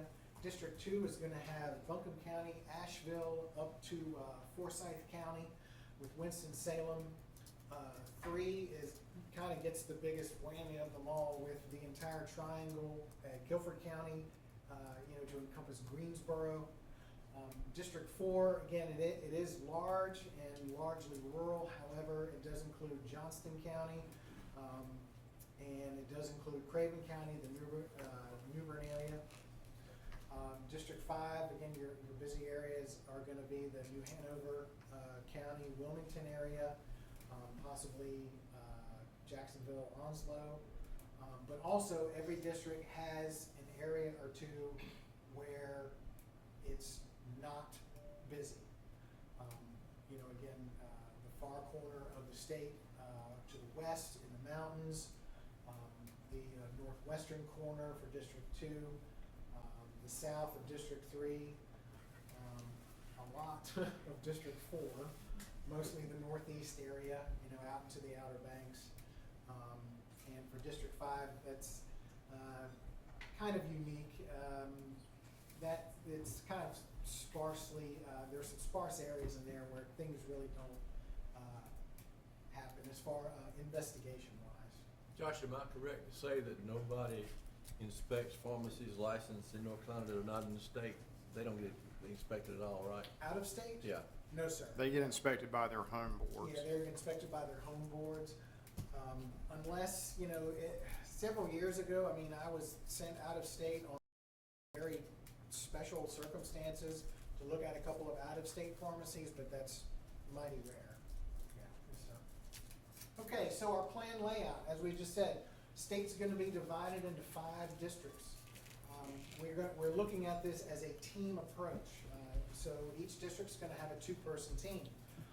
One person is gonna be primarily responsible for the investigations. The other is gonna be responsible for inspections. Each person is still going to be trained in both fields though, investigations and inspections. There isn't a hierarchy that we've built into this either. We don't want to give the illusion that an investigator is more important than an inspector or vice versa. So again, everybody will be an equal position and grade level, and all are going to hold the title of investigator inspector. The only difference, we do have 2 field training coordinators, but those are basically the only difference. And again, with this team approach, team members will always assist one another in times of work overload. If one area is getting behind in their inspections for whatever reason, somebody from in a different part of the state who is caught up or who is not as busy, we can send them over that way for a day, 2 days, 3 days to help them out. Same thing with investigations.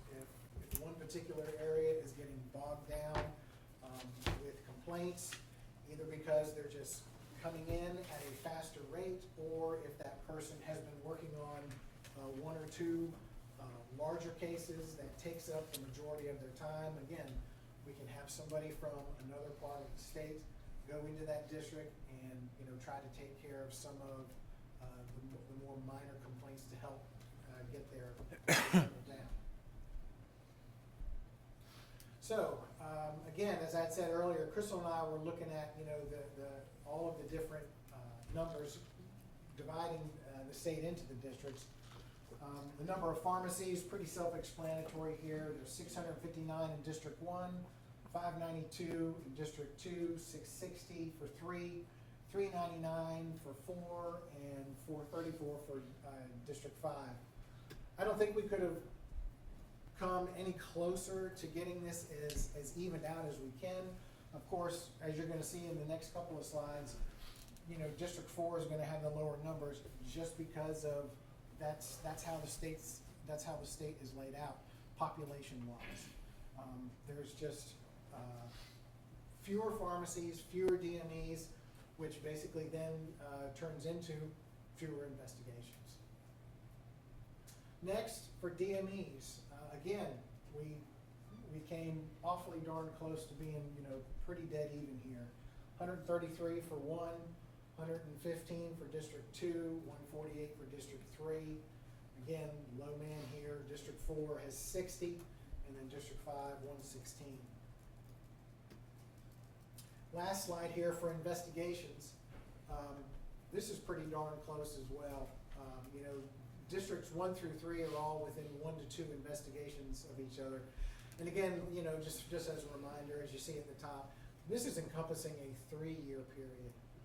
Again, January 1, 2012 through February 20th of 2015. Again, District 1, 166 investigations. District 2, 163. District 3, 165. District 4, 93. And District 5, 107. So, the main responsibilities for the inspector position are, as you see here, the bullet point 1, the folks are going to conduct inspections according to the inspection policy schedule. As we mentioned about full service DME or full service pharmacies and DMEs, limited service, compounding, and hospitals. all inspection follow-up complaints will be assigned to the inspector. When I assign complaints, we have a number of categories that complaints fall into. Inspection follow-up is one of those. These are complaints where we get them in and either myself or Crystal will review them and kind of think, well, you know, it's not, it's not worthy of just letting it go, or one of us calling on the phone, to see what's going on. So we're gonna put it as an inspection follow-up. But, it is serious enough that we should send somebody to the pharmacy to at least do a full inspection and address the issue or issues that are within the complaint. And again, it just made sense for us to assign these type of complaints to the inspector. And as I said earlier, the inspector, they're gonna conduct the 90-day re-inspections on any pharmacy or DME required that had to file a corrective action plan if necessary. And if an inspector goes into a pharmacy or DME and because of that inspection, a case is generated or an investigation or complaint, whatever you want to call it, is generated from that inspection, we are going to assign that to the inspector. We don't want to give it to the investigator because A, the investigator hasn't been in that pharmacy. They did not have hands and eyes on what was going on in the pharmacy. We don't want there to be anything lost in translation or lost in communication if, we try and get information from the inspector to do a complaint, to give it to the investigator. That kind of has disaster written all over it. So, the investigator responsibilities. They're going to conduct the investigations on complaints in their district. As I'd said earlier, as a part of every complaint, they are going to conduct they're going to conduct an inspection of the pharmacy or DME. That's always a part of when they go in on a complaint. Inspections that they conduct during their investigation that require a corrective action plan or require them to go back within 90 days for a reinspection, again, we're going to keep that with the investigator for the same reasons I had said before. They are the ones that have been in that pharmacy and have laid eyes on the situation. And again, we don't want anything to be lost in communication or translation if we try to assign that back over to the inspector. There's too much, we felt like there's just too much room for error. So the other thing that we're going to have with this, along with the two-person teams in the 5 districts, we're going to have a floating investigator. And this is going to be taken over by Ken Wilkins, which, by the way, he is very aware of this. We're not going to spring this on him and say, guess what? This is what you're going to do. Ken's been with us for 26, 27 years. He's got a wealth of knowledge regarding complaints, inspections, most anything to do with pharmacy law, the administrative codes, federal law. He's also got a nice gift for handling some of our more sensitive issues regarding pharmacists and or technicians. So basically, Ken is going to be our floating investigator. He will not be assigned to any of the districts, hence the name floating. He's going to go all over the state. And again, he is going to assist in the training and the mentoring of any new field staff that gets hired, and of course, any veteran staff. He will provide backup assistance to any investigator working on audits, inspections, and investigations. So again, we can use Ken in the fact that if somebody is either behind on inspections for whatever reason, or getting bogged down with investigations, Ken will be our first person that we call on, to go to a certain part of the state and help out the inspector or the investigator. So, staff required for our plan and vision. Again, 5 investigators, 5 inspectors, and then the 1 floating investigator. As Jay said earlier, for round, we are asking and requesting for 2 additional staff members to complete Team Focus. So the last map here, again, it's the state divided out, but we have personnel that you see here for each of these districts. District 1, and again, these positions have already been figured out by the people, who are currently here. They've talked it amongst themselves. We told them we expect you to be adults and professionals about this. So again, District 1, we ended up with Holly Price Hunt as our investigator and Jason Smith as our inspector. One thing to note, Holly is one of our field training coordinators, and Jason is our 2nd senior investigator.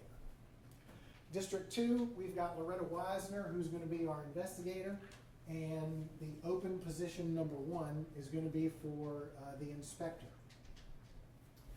District 3, we've got as the investigator Lisa Mendez, and as the inspector we have Catherine Collier, maybe you know her as Liz. So that would be for District 3. District 4, we have Melinda Smith as the investigator. The inspector position there, that is a hire that is in process. Of course, this is the position where the last person had to be let go. So that's nothing more than just backfilling an open position. And then the last district down here, we have Maria Fabiano as our investigator. She is our newest hire, but she did an excellent job during field training. We did not have to extend her on training. She's coming along very well with her inspections, her reports, interviewing, and we're very pleased with her performance thus far. But again, the inspector position down here is open as well. So that is what we consider our vacant position number 2. And again, these folks, they had already, discussed it amongst themselves about what position that they wanted to hold. Of course, these are not ingrained in stone. There may come a time where if somebody wants to switch up, that will be okay. We're not going to advocate that they switch around a lot. If you're going to do a job, we want you to stick with it. So again, these are the teams that we have, and again, these are the vacancies.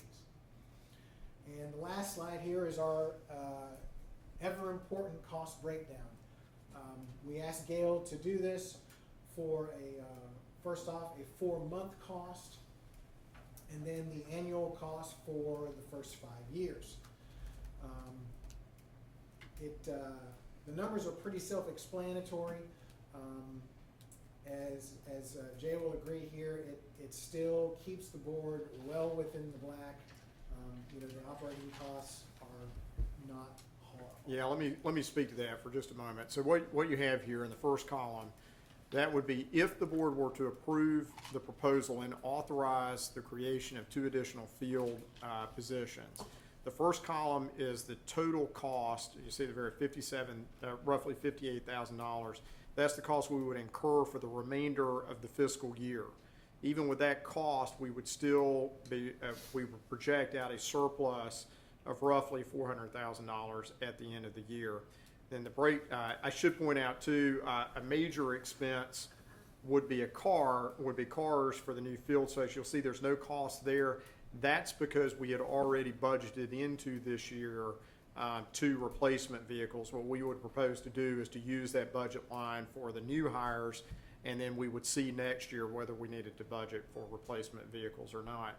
Then the breakdown of the cost, obviously going for the next full years for the next 5 years, and based on the projections we've been running, as Josh already said, I don't anticipate any issue with maintaining a positive balance going through. This is not a request to use reserve funds to fund a recurring expense. We believe, I'm confident we can fund this out of existing recurring revenues.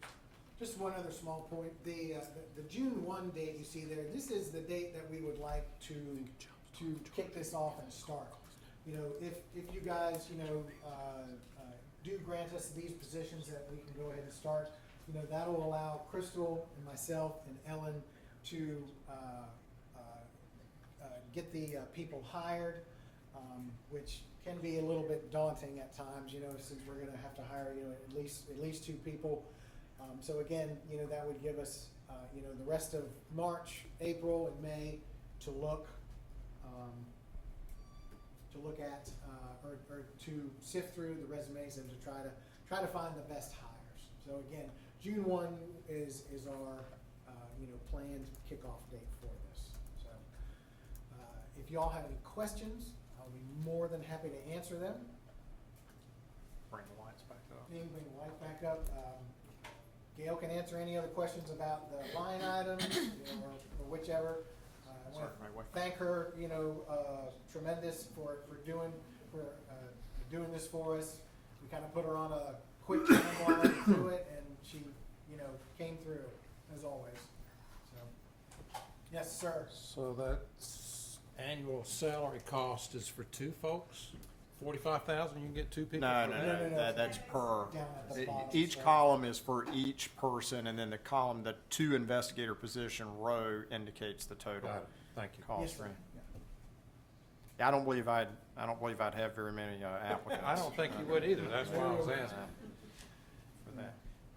Again, I think, coming back to the overall purpose, it is that the primary challenge that the field staff have had is, it's not that they don't work hard, they work incredibly hard.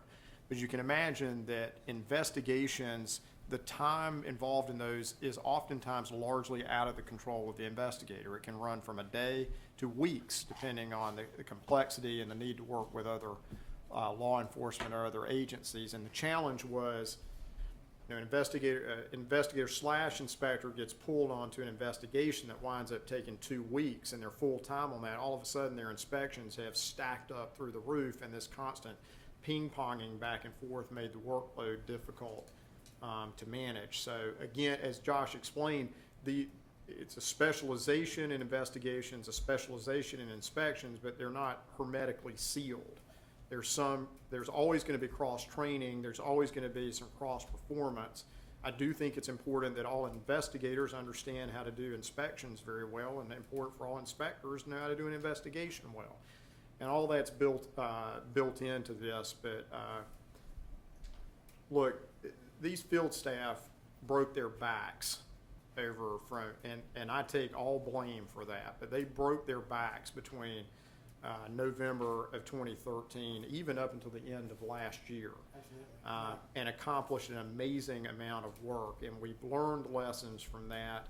I don't ever want to have to put them back in a position where they're engaged in the kind of blitz that they had to be engaged in before. I think that this proposal creates a very stable staffing situation for us, a tough but manageable workload, and in my opinion, the cost is relatively minor compared to the benefit we'll realize. I don't know if any of the field folks in here might stand up and say amen or whatever.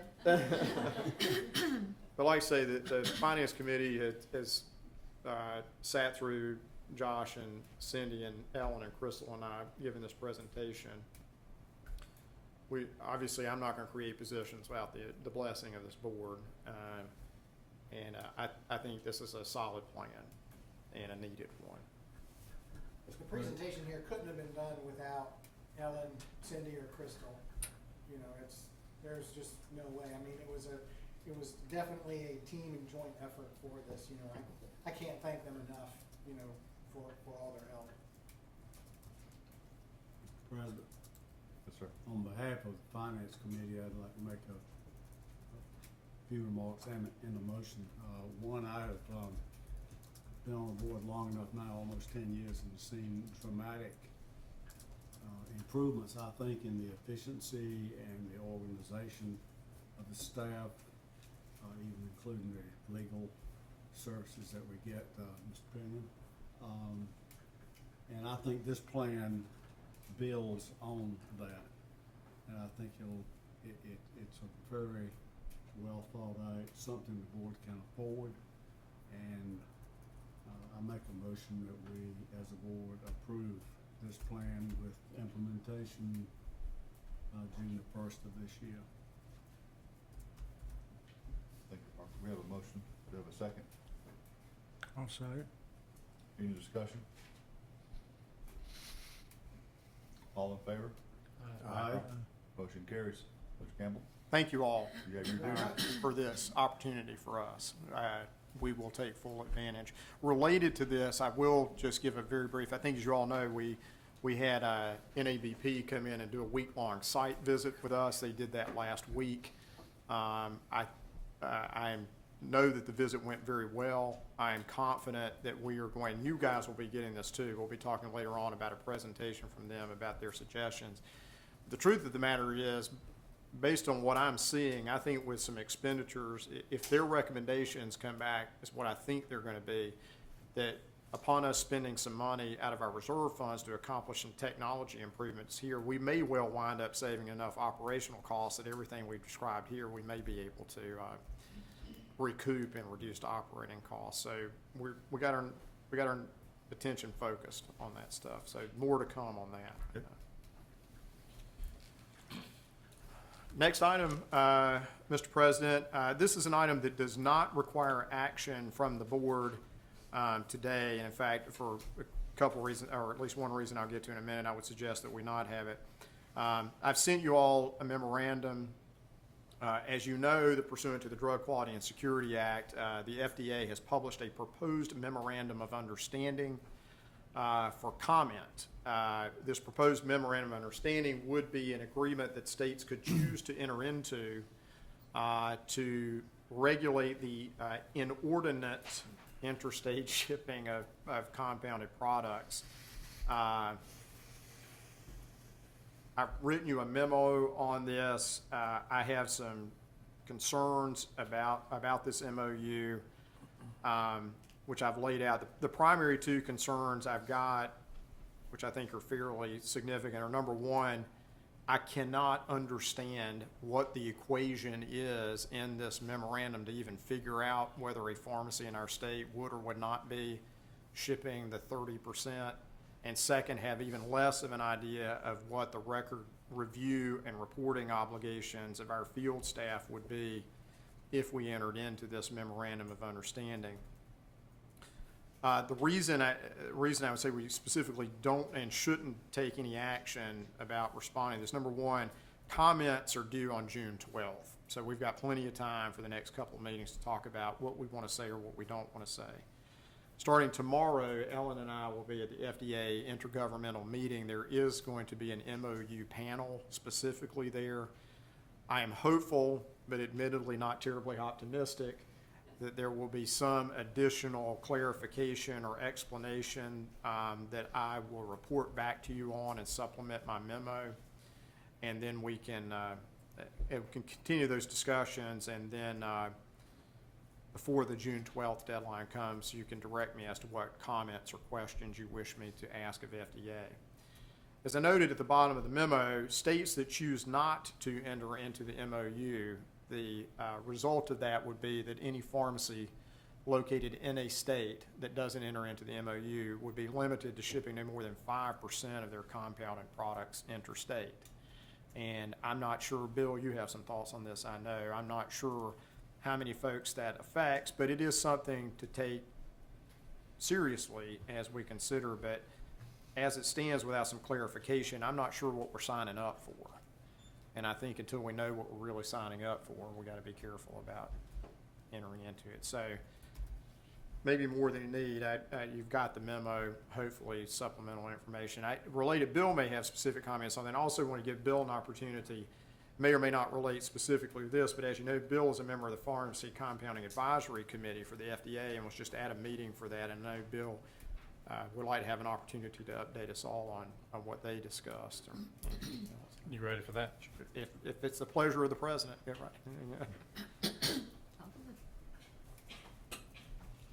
So, we had our first meeting on February 26th and 23rd and 24th, I believe, and I did a report at the American College of Apothecaries meeting later that week on the 28th, which is why I had the slide presentation prepared.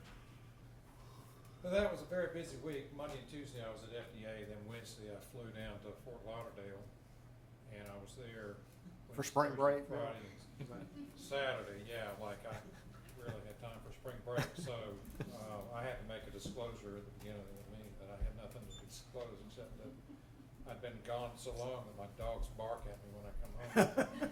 So the first meeting, like I said, was Monday and Tuesday that week. This is not the first time there's been a Pharmacy Compounding Advisory Committee. FDA attempted to put this together back in 1998, and they began a list of drugs with which we should not compound with. In October of that same year, 60 drugs were on that original list.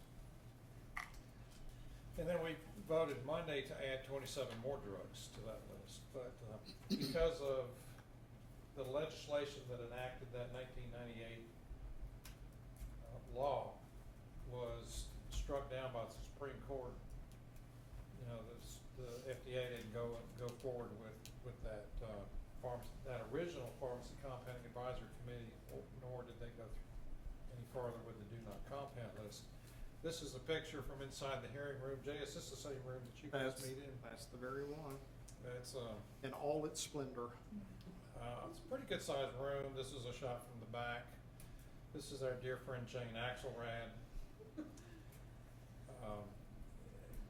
Gerald McAvoy from ASHP. When we were hearing arguments for and against adding these drugs to either the positive list or the negative list, in this case it was the positive list, we had sponsors, either ASHP or PCCA, and in one case, somebody from Fagron spoke in support of adding these drugs to the positive list. The committee is a very interesting committee. There's 12 voting members, 2 non-voting members, 12 FDA participants, also non-voting members. We met in the FDA headquarters at Silver Spring, Maryland, which, believe it or not, getting through security there is far worse than any security check at any airport. We had a 2-day meeting. There are 3 more meetings planned for the rest of 2015.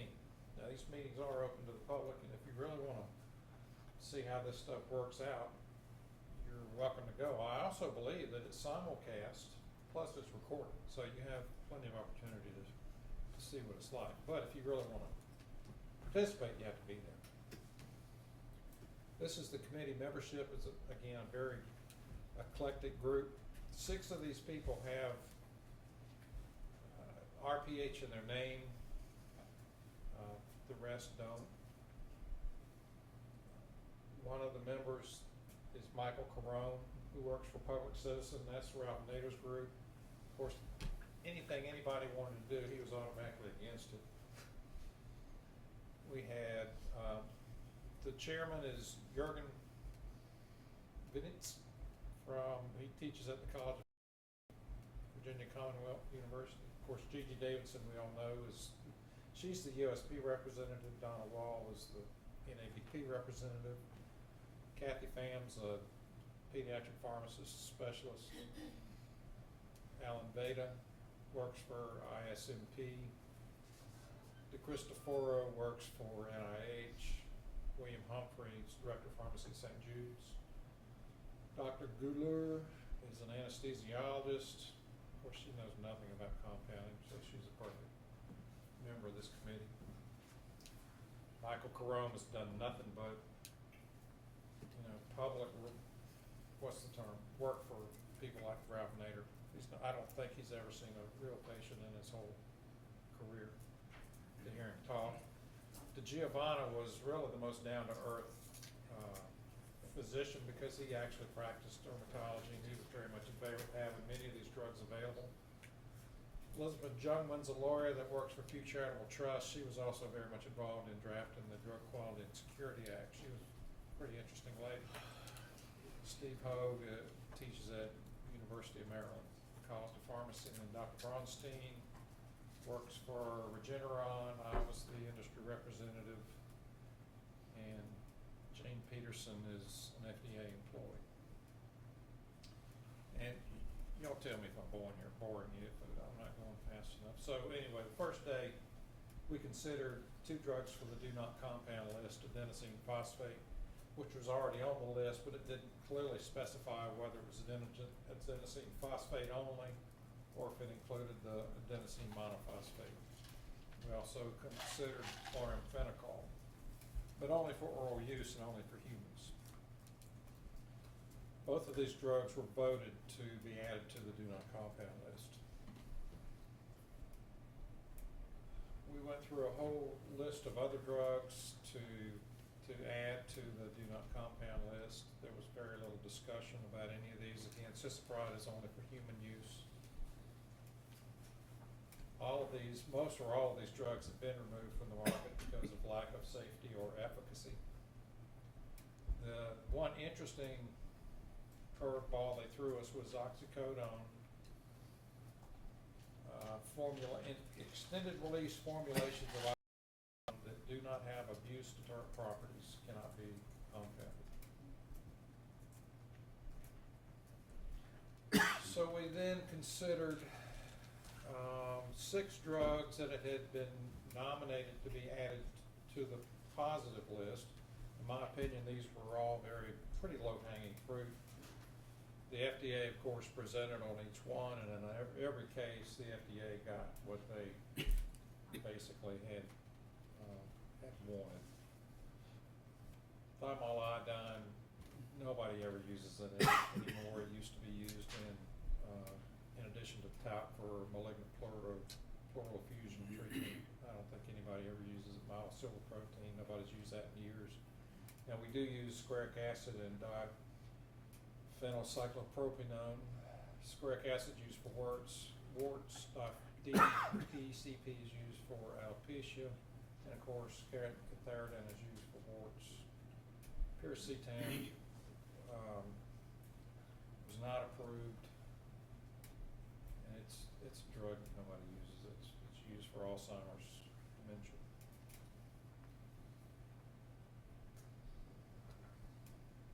So part of Jane Axelrad's job was to go through all the legal and regulatory components of what can and cannot be used on or put on the bulk compounding list. These were the criteria that we used to vote yes or no, or that they used. I'm not a voting member, but these were the criteria that were used to consider these drugs. There had to be historical use, there had to be evidence of safety, valid certificates of analysis, we had to be able to characterize the drugs. And then, of course, other criteria that the FDA may choose to throw in there. I'm sorry, here's the slide on the elements that we were to consider. So thymol iodine was approved for the positive list, even though it was never ever used. Myosilver protein used to be Argurol eye drops, Argurol SS. It's not needed. It was not approved. Squaric acid, DPCP, cantharidin were all approved, and then piracetam was not approved in all cases. These votes followed the recommendation of the FDA. I believe in future meetings we'll get more difficult lists to consider. I did have, even though I was an independent non-voting member, I did have plenty of opportunity to you know, to speak up. The chairman was very good at recognizing everybody that wanted to speak. Any questions about the PCAC? Bill, so the I assume were these the final decisions, so they're gonna be published now, that these are the lists? Yes. Is that, okay, I presume that's what FDA will do. They'll go through They'll go through whatever their mechanism is. yeah, I'm sure that's Publish it in the Federal Register, both Yep. for the additions to the negative list and the additions to the positive list. And I'll make sure, I mean, if you hear anything about it, or let me know, I'll do vice versa, because I want to make sure that when that happens, we've got links on our website and the like, so folks do it, so. Yeah, it's, you know, I mean, it's, none of this changes what I believe most people are doing right now. I think if we inspected and found somebody who was compounded box, we'd have a lot more questions than whether it was on the negative list or not. Including where did they get the Right, data? right. Thank you for allowing me to present on that. Thank you. Good job. Mr. President, again, with respect to the MOU, what I would suggest, I know you guys have got the memo, just keep looking at that. Let me supplement this. I'll send you all a memo after Ellen and I get back with whatever supplemental information I can find or glean, and we'll continue that discussion. Next item, if you're ready to go, just an update on elections. The nomination period closed on Sunday, and as you all know, the Southeastern District seat is up for election this year. That's Joey's seat, who, much to my horror, is term limited and cannot run for another one. It may not be to his horror. So this is an open seat, and I am pleased to report that there are 6 candidates who have completed the application process for that seat. Ashley Abode of Reload Discount Drugs in New Bern, Lisa Ashworth with Donair Cancer Center in Whiteville, Andy Bowman with Campbell University College of Pharmacy and Health Sciences, Jennifer Buxton, who's with the Cape Fear Clinic Pharmacy in Wilmington, Henry Herring, who's with Medical Center Pharmacy in Wilmington, and Mark Lyons, who's Director of Pharmacy at Wayne Memorial Hospital in Goldsboro. So it's a large number of candidates with very good cross-representation from a whole lot of practice backgrounds. Just the logistics going forward, voting will open on April 15th. Kristen is, as she always does, is handling this because she's super good at it. And Kristen will be collecting from each of the candidates some biographical information. We'll be sharing some information with all the candidates. And voting will run through May 15th. There's a little bit of a wrinkle. I think I've mentioned that our May meeting is on May 12th. It's early to avoid a conflict with the NABP meeting. So if we see that we're going to have a runoff, which seems to me likely given 6 candidates, but if we do have to have a runoff, I will seek to schedule a conference call as soon as possible after May 15th, so you guys can certify the election and we can move directly into a runoff. I don't want to have a month gap and then do a runoff, because it's hard enough to get people to vote the first time. If we have a month gap, nobody's going to vote in the runoff. So as you see these folks, talk to these folks, congratulate them for taking this step, and get the word out. We'll be getting the word out for folks to vote, and I expect this is a lot of very, very high quality candidates. So I think we will get a good. We'll never be able to replace Joey. I don't know about that. I have my own opinions on that, McLaughlin. There we have it, and thanks to Kristen, who has communicated, as she always does, in a complete, concise, professional, and thorough manner with the folks. I've had folks call me specifically to say how easy it is to work with Kristen on that. Debbie's here. She does have an update now that the renewal period and grace period have closed. She's going to give you an update on what that looks like, including line graphs. It's very exciting. I didn't do that. Uh-huh. Daisy did that. So you have the stats in front of you, and just wanted to give you a little bit of breakdown. The non-renewals. So when we started renewals, we had 271 PAs and MPs, and 65 did not renew, 206 did. Dispensing physicians, we had 806, 675 renewed, 131 did not. Pharmacists, we had 14,986, and 14,535 renewed, and 451 did not, which was a little bit higher than 214. In 214, 419 pharmacists did not renew. But since the March 2nd, I have reinstated 10 pharmacists. And really considering how many pharmacists we have now, it has increased a little bit. If you look at your graph, over the last couple of years, the number of pharmacists who do not renew has increased a bit over what it was in past years, but I think that's just due to the increase in pharmacists that we have in our state. And pharmacists are more mobile now, and if they're not living here, a lot of times they choose not to renew, because we do have a lot of calls about that at the end of the renewal season. Technicians, we had 17,628, and 13,740 renewed, and 3,888 did not. Again, an explanation about that, in 214, we did have 3,182 who didn't renew, and that did increase this year. But if you remember, when Walgreens did their conversion, we did register about 400 extra technicians this year, and we knew they would not renew at the end of the renewal period. And then, since then, I have reinstated 89. So that's really only a difference of about 217 over last year who did not renew, if you look at it that way. The DMEs and pharmacies can still renew and pay a late fee this month. And as of April 1st, they will, if they have not renewed, they will be closed. So Wendy's staying on top of that, and she'll give you a report next month on that. We did have the CSRS on our, where they could use the access the application during renewals this year, and you knew about that. So when we started, we had like 2,225 who had already accessed the application via our website. And during renewals, 1,635 pharmacists chose to complete the application on our website. So we have had about 4,000 pharmacists who registered using the website. Do you have any questions about renewals? We're glad they're over. But everything went as usual.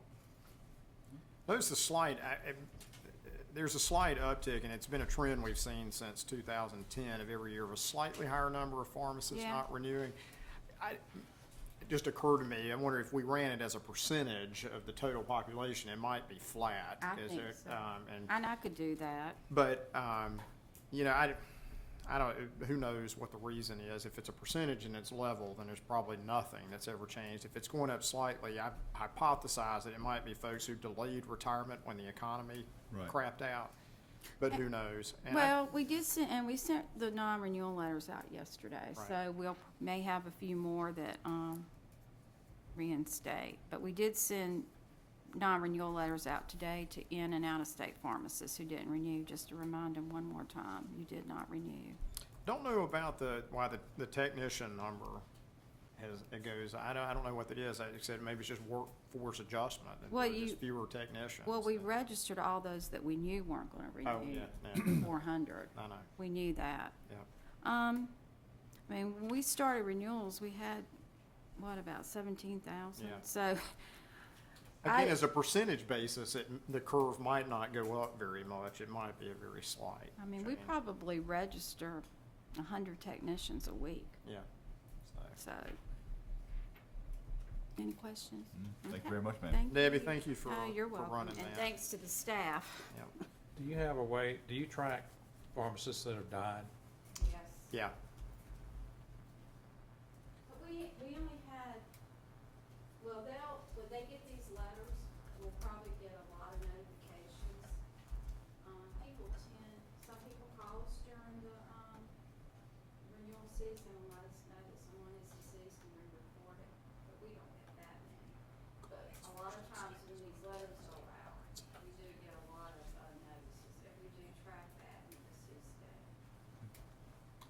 very much. Mr. Campbell? Mr. President, next item, I'm sorry, I had my next item up and then lost the window. We do have an election for the rehabilitation, should say technology supplier on the DME subcommittee that's gonna occur. Cindy, you wanna give a brief statement about that? Basically, right now, we're just, receiving nominations. We haven't received any at this point. Mr. Gressman has decided he will run again, but, there's a notice on the website and an email was sent out, but we haven't received none at this point. Related to the DME subcommittee, obviously at the May meeting, one of the agenda items will be to decide which two board members serve on the DME subcommittee, so we'll revisit that then. Financial report, Gail, take it away.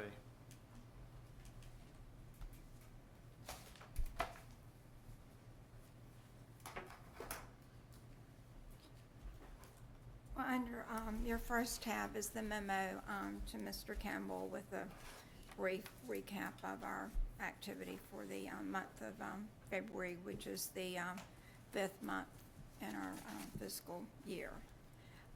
The next tab is our balance sheet for February the 28th. And line 6, our total cash is $8.59 million. Line 12, total cash and receivables, $8.59 million. And 28 total assets, $10,391,000. Under our liabilities and fund balance, our line 42, our excess revenues over expenditures so far this fiscal year is $2.69 million, and total fund balance is $10,246,000, and total liabilities and fund balance $10,391,000. The next report is our profit and loss statement for the period ending February 28th. And also, I added on this report, the last two columns is the expense for the two expenses that would be added June 1st for the last 4 months of our fiscal year. And you've got the expense, and then also what the that expense added to our budget. Okay, we're getting started with that. Line 24, our total revenues for so far this year is $3.62 million. The total budgeted to date for February is $3.4 million, and that's a variance of over budget by $188,000, and our total annual budget is $3.9 million. If you'll notice, lines 1, our renewal lines are 1, 7, 10, 12, 15, and line 19. And all of our renewal budget lines are positive over budget, except for the pharmacist renewals. But we did collect money the way the end of the year the way that February falls. If it falls on a weekend, the money that makes it into the bank is not going to be until March. So in March, we collected $19,170. So that's and that was showing a minus variance of $12,555. So we're on budget with that. And then the line that we will not be on budget will be the pharmacy renewals, which is line 7, the $6,100, because of the large transfer of ownerships we had with Walgreens. Does anyone have any questions about the revenues? If not, going to the expenditures, our total expenditures, line 73, is $1.357 million. Our budget to date for February is $1.465 million, and that's a variance under budget of $108,013. Our total annual budget for the year is $3.419 million. And if you look also in the last two columns, the total expenditures for the two inspectors for the 4 months is a total of $57,868, and that makes our budget $3,477,000, and that still gives us excess revenues over expenditures for the budget of $462,752 for the fiscal year, as opposed to the $5,226.20 that we had originally budgeted, and when we presented that to you back in September of last year. Does anyone have any questions?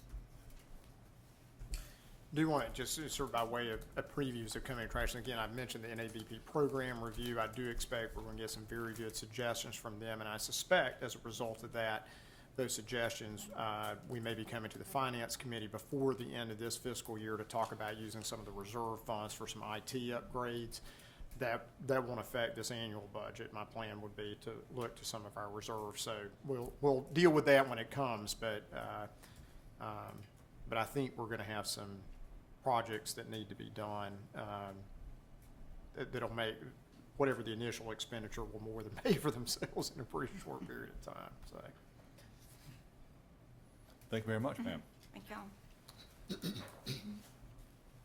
Josh, you're back up. Yes, sir.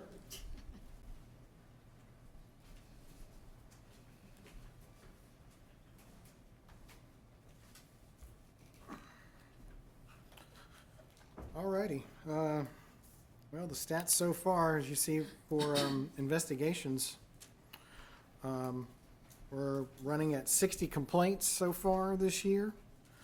The procedural legal ones are leading the pack once again, and the errors, second was 16, and then diversions 15. It's a little bit up than what it normally is for whatever reason. And then we had 6 inspection follow-up complaints, as we talked about earlier, and then just 1 incident report. And the other pie chart you see here for the surrenders, it does show 11. That number changed as of yesterday.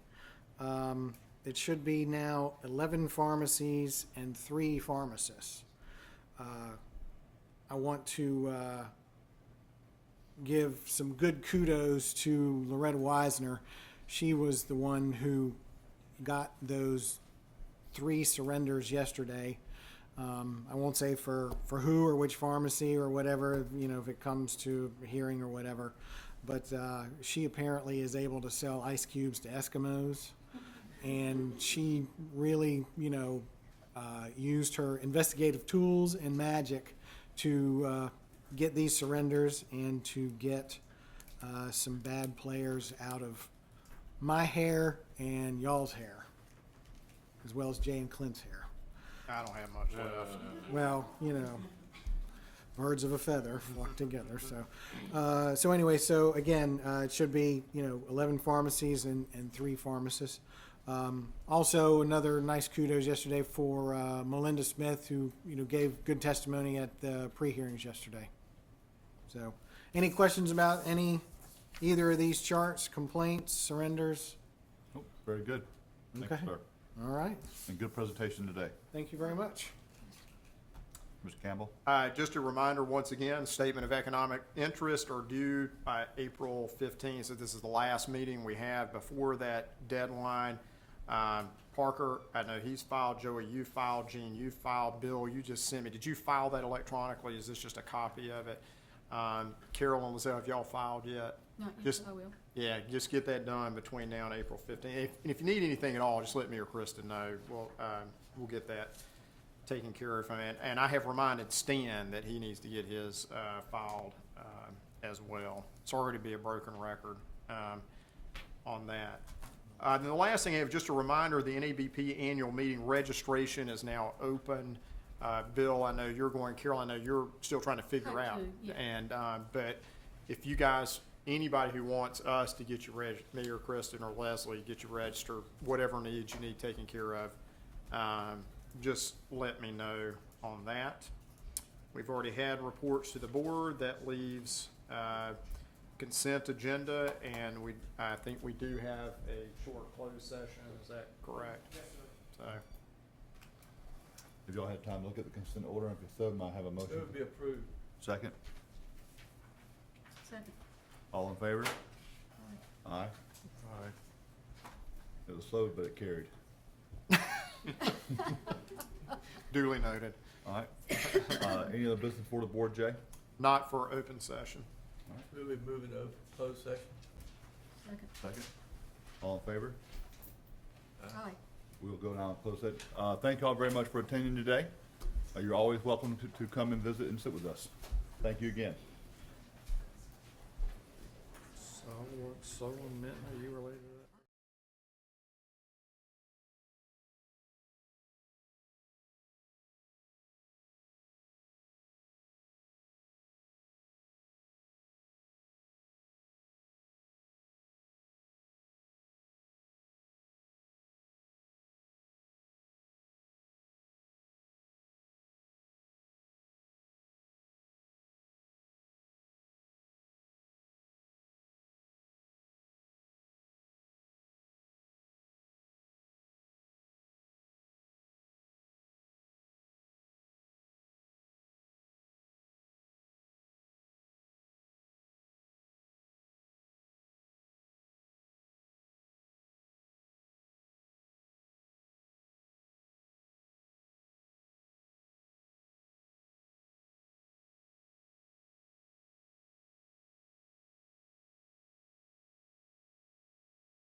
I think that's a classic game of telephone. So, no, when I heard that, I was like, it's not how it works, so it's not an issue, so. Any other business coming for the board? None, Mr. Hearing none, may I have a motion to adjourn? So moved. Second. All in favor? Aye. Motion is carried. We are adjourned. Thank you all for your time today. Yeah, thanks, everybody. Ask you to a question. Yeah, certainly. Great work. Everybody's. I like, by the way, meetings where other people are talking besides me, which y'all probably like even more. So this